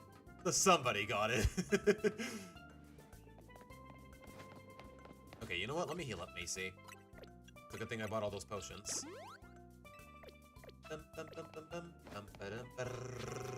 You know what? Next weekend, guys, I think it's time we give the background music playlist a bit of an upgrade.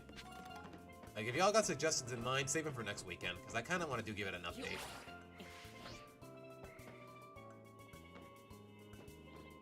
Okay, we found a lot of Pokeballs, but we haven't found the golden one. Golden ball?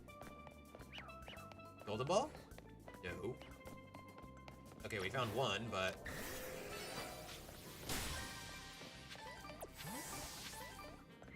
At least I'm getting berries, but...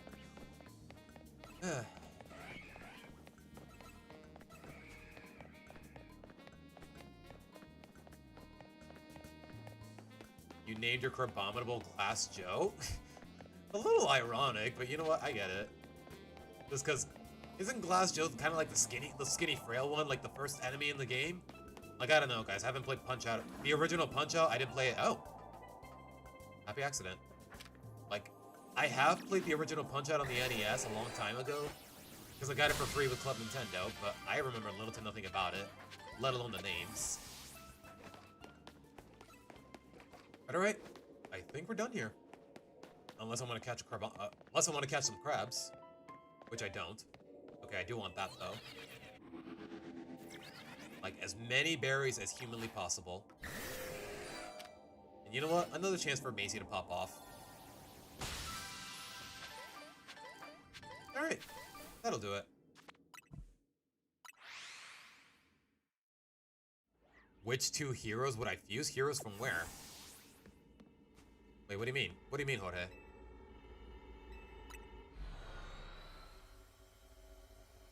Oh, you got it. You just didn't say anything? Okay. Glass Joe is the very... Okay, okay. I'm glad my knowledge isn't too off. Oh my god. Bro! Give it a rest, Larvae. My goodness. And the Mega wore off. He's still dead, though. Wait, why'd the music stop?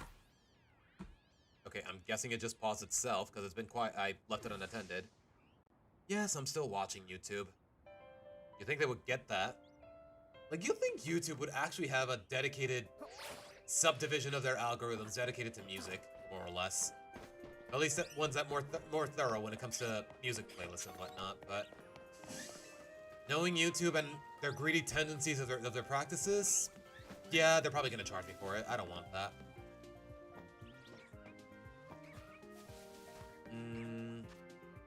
Okay, you know what? Let's do another one. Okay, ideally one where Macy can fight if she has to. Also 4 stars. You know what? You'll do. I'm not in it for the berry farming this time.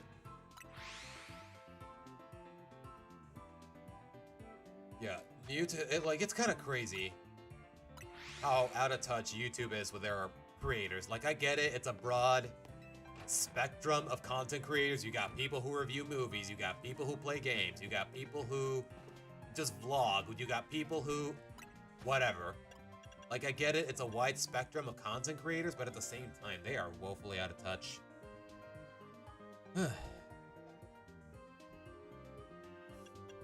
Well... whatever floats your boat, Boop.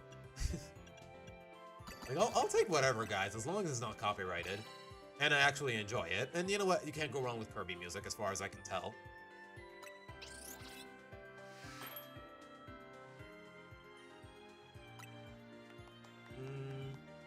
Catching power electric and counter power. It doesn't matter, as long as I get a good timer out of it. Like, seriously, guys, I just picked a berry at random. Alright, okay, how many more points before this special scan?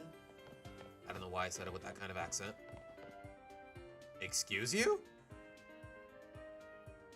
You know, for such an intimidating creature, this Ardeos is pretty chill. What's up, dude? You wanna come with? Wait, do I have an Ardeos in my Pokedex? I do have a shiny Spinarak. An Ardeos, on the other hand. You know what? Thank you for not startling me too much. You know what? Come on.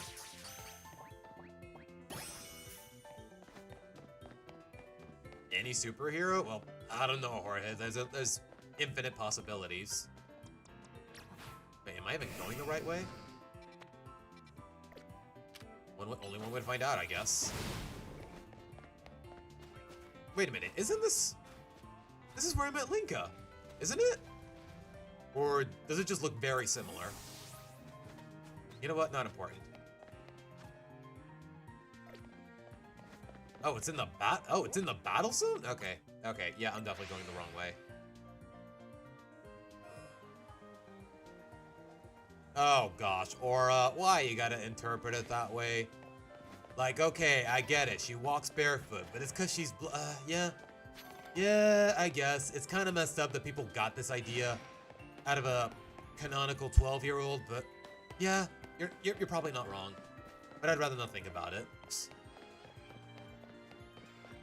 Wait, how the heck do I... oh, wait, I remember now. It was. Okay, it was. Like, seriously, it was still a really crazy encounter the more I think about it. Just me minding my own business, I hear the shiny sound, and it's literally behind the walls.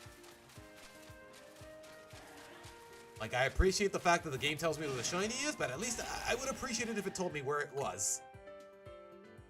Oh gosh, I only get 8 minutes? Okay, fair enough. Alright, not in it for the berries, not in it for the Pokeballs, I'm just in it for the mission. Just in it for the survey points.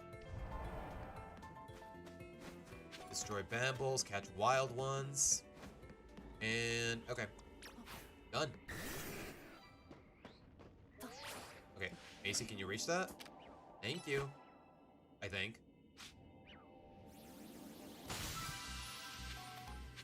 Some death battles I'd like to see?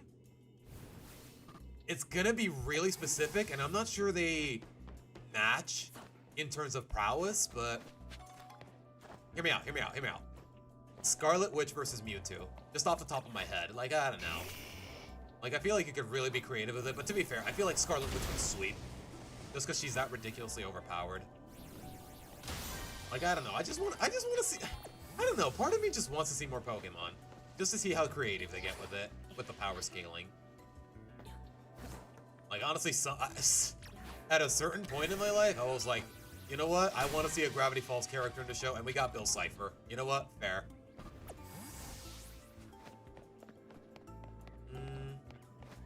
Alright, boo. Oh. Oop. Sorry, ladies. Or I'm sorry, sir. For all I know, that Gardevoir was male. See? Case in point. Okay. Wedad. Ziquick Buzz. Probably not gonna stay in the ball, but hey. And I missed, and he's gone. Okay, that's a lot easier. Okay, it just says catch him. It doesn't say I need to sneak up on them. No, stay where you. Okay, whatever. We got time, I think. Like, I don't know. Off the top of my head, I don't know. Like, Death Battle is fun because I learn a lot about characters I never cared about before, especially when it comes to anime. But in terms of characters I want to see, either I've already seen them or I just can't think of anything off the top of my head. Oh, look at the little spoinkies. You know what? They make this easy. Shout outs to the spoinks. Shout outs to the spoinks. I will say though, Grumpig, it feels like a step backwards compared to Spoink, because Spoink is so adorable. And then we got just this ugly pig with this ugly smile. Like, I don't know, man. I mean, no disrespect to Grumpig fans out there, but I'm just not a fan of what a step backwards it was from Spoink.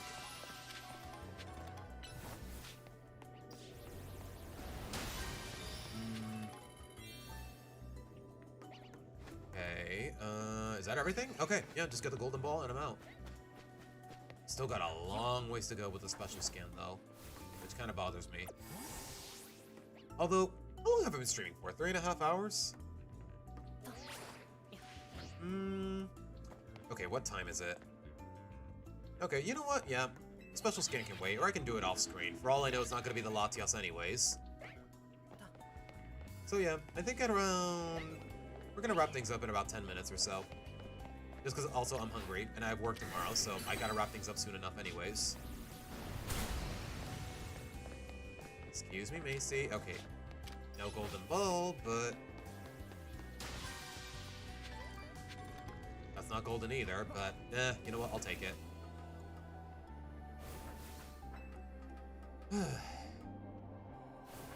Okay, Macy, you can fly. Why are you just warping to me? Okay, you know what? Do your thing, girl. Do your thing. Go off, queen.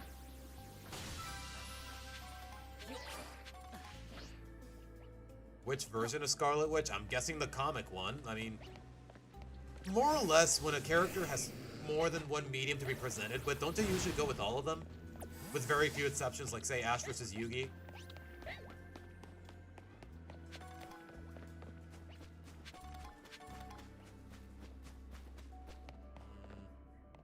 Don't see the golden one. Okay, I feel like I'm going in circles. Am I going the right way?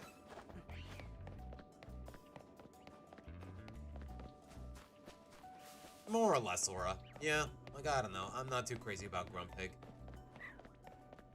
Like, I don't know. Just keep the hole. Keep the pearl on its head. Keep the little springing. Like, I don't know. Grumpig just definitely feels like a step backwards in terms of charm. Although I will say, though, Spoink's lore, it still bothers me a lot. Like, if it stops jumping, if it stops jumping, it dies? Like, that is so messed up, man. Okay, I have no idea where I'm supposed to go. I have no idea how to get to the rooftops here. And I've been to this place how many times already? Oh wait, no, I meant to use Earthquake, my bad. Oh, that still breaks it though. Nice. Wait, wasn't I just here? I was, I think. Yeah, I have no idea where I'm supposed to be going to get to the rooftops. No, wait, I think I remember now. I think.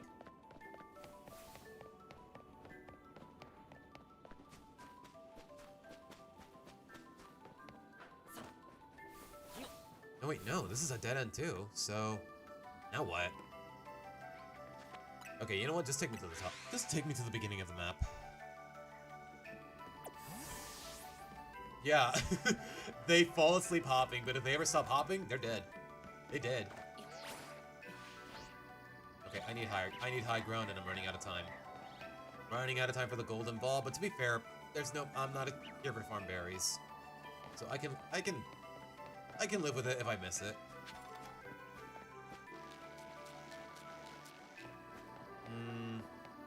Still nothing.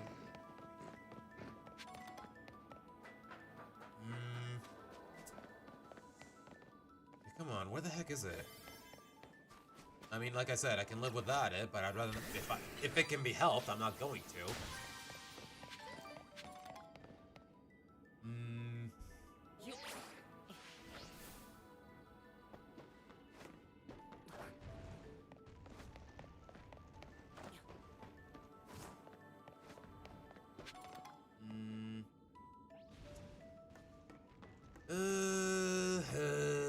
Okay, no Goldie for me, I think. Just because I can't find it anywhere, and I'm a little pressed for time.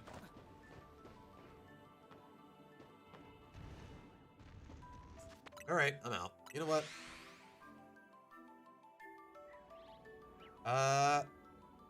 Pixel? Yes? And no. It plays a lot earlier before Fight to the Finish.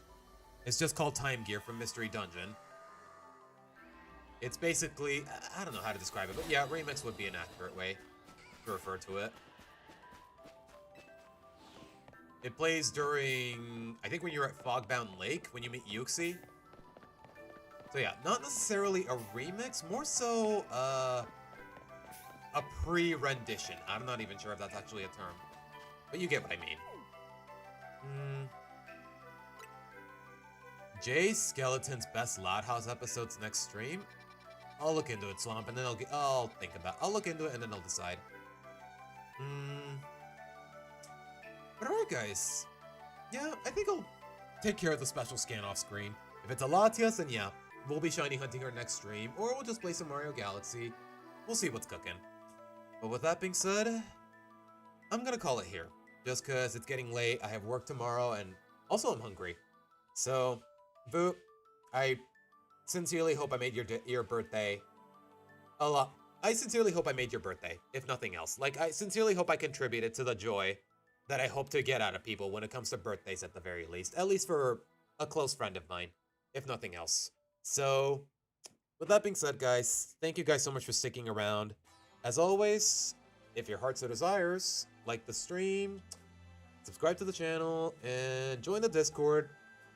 If I actually piqued your interest with Boot's stories, then her DeviantArt will be linked in the description below. I think it already is. So with that being said, guys, I'm gonna get out of here, and I'll be back next Saturday, as per usual. Once again, oh, also, next weekend, or maybe sometime after that, Taunting Hour review on the main channel, or really the channel, actually, not a live stream. Review of the Taunting Hour at some point next weekend, if not a little later. Hopefully we look forward to that, because I've been working on it for a while. And the next project after that is already underway as well, as I teased yesterday.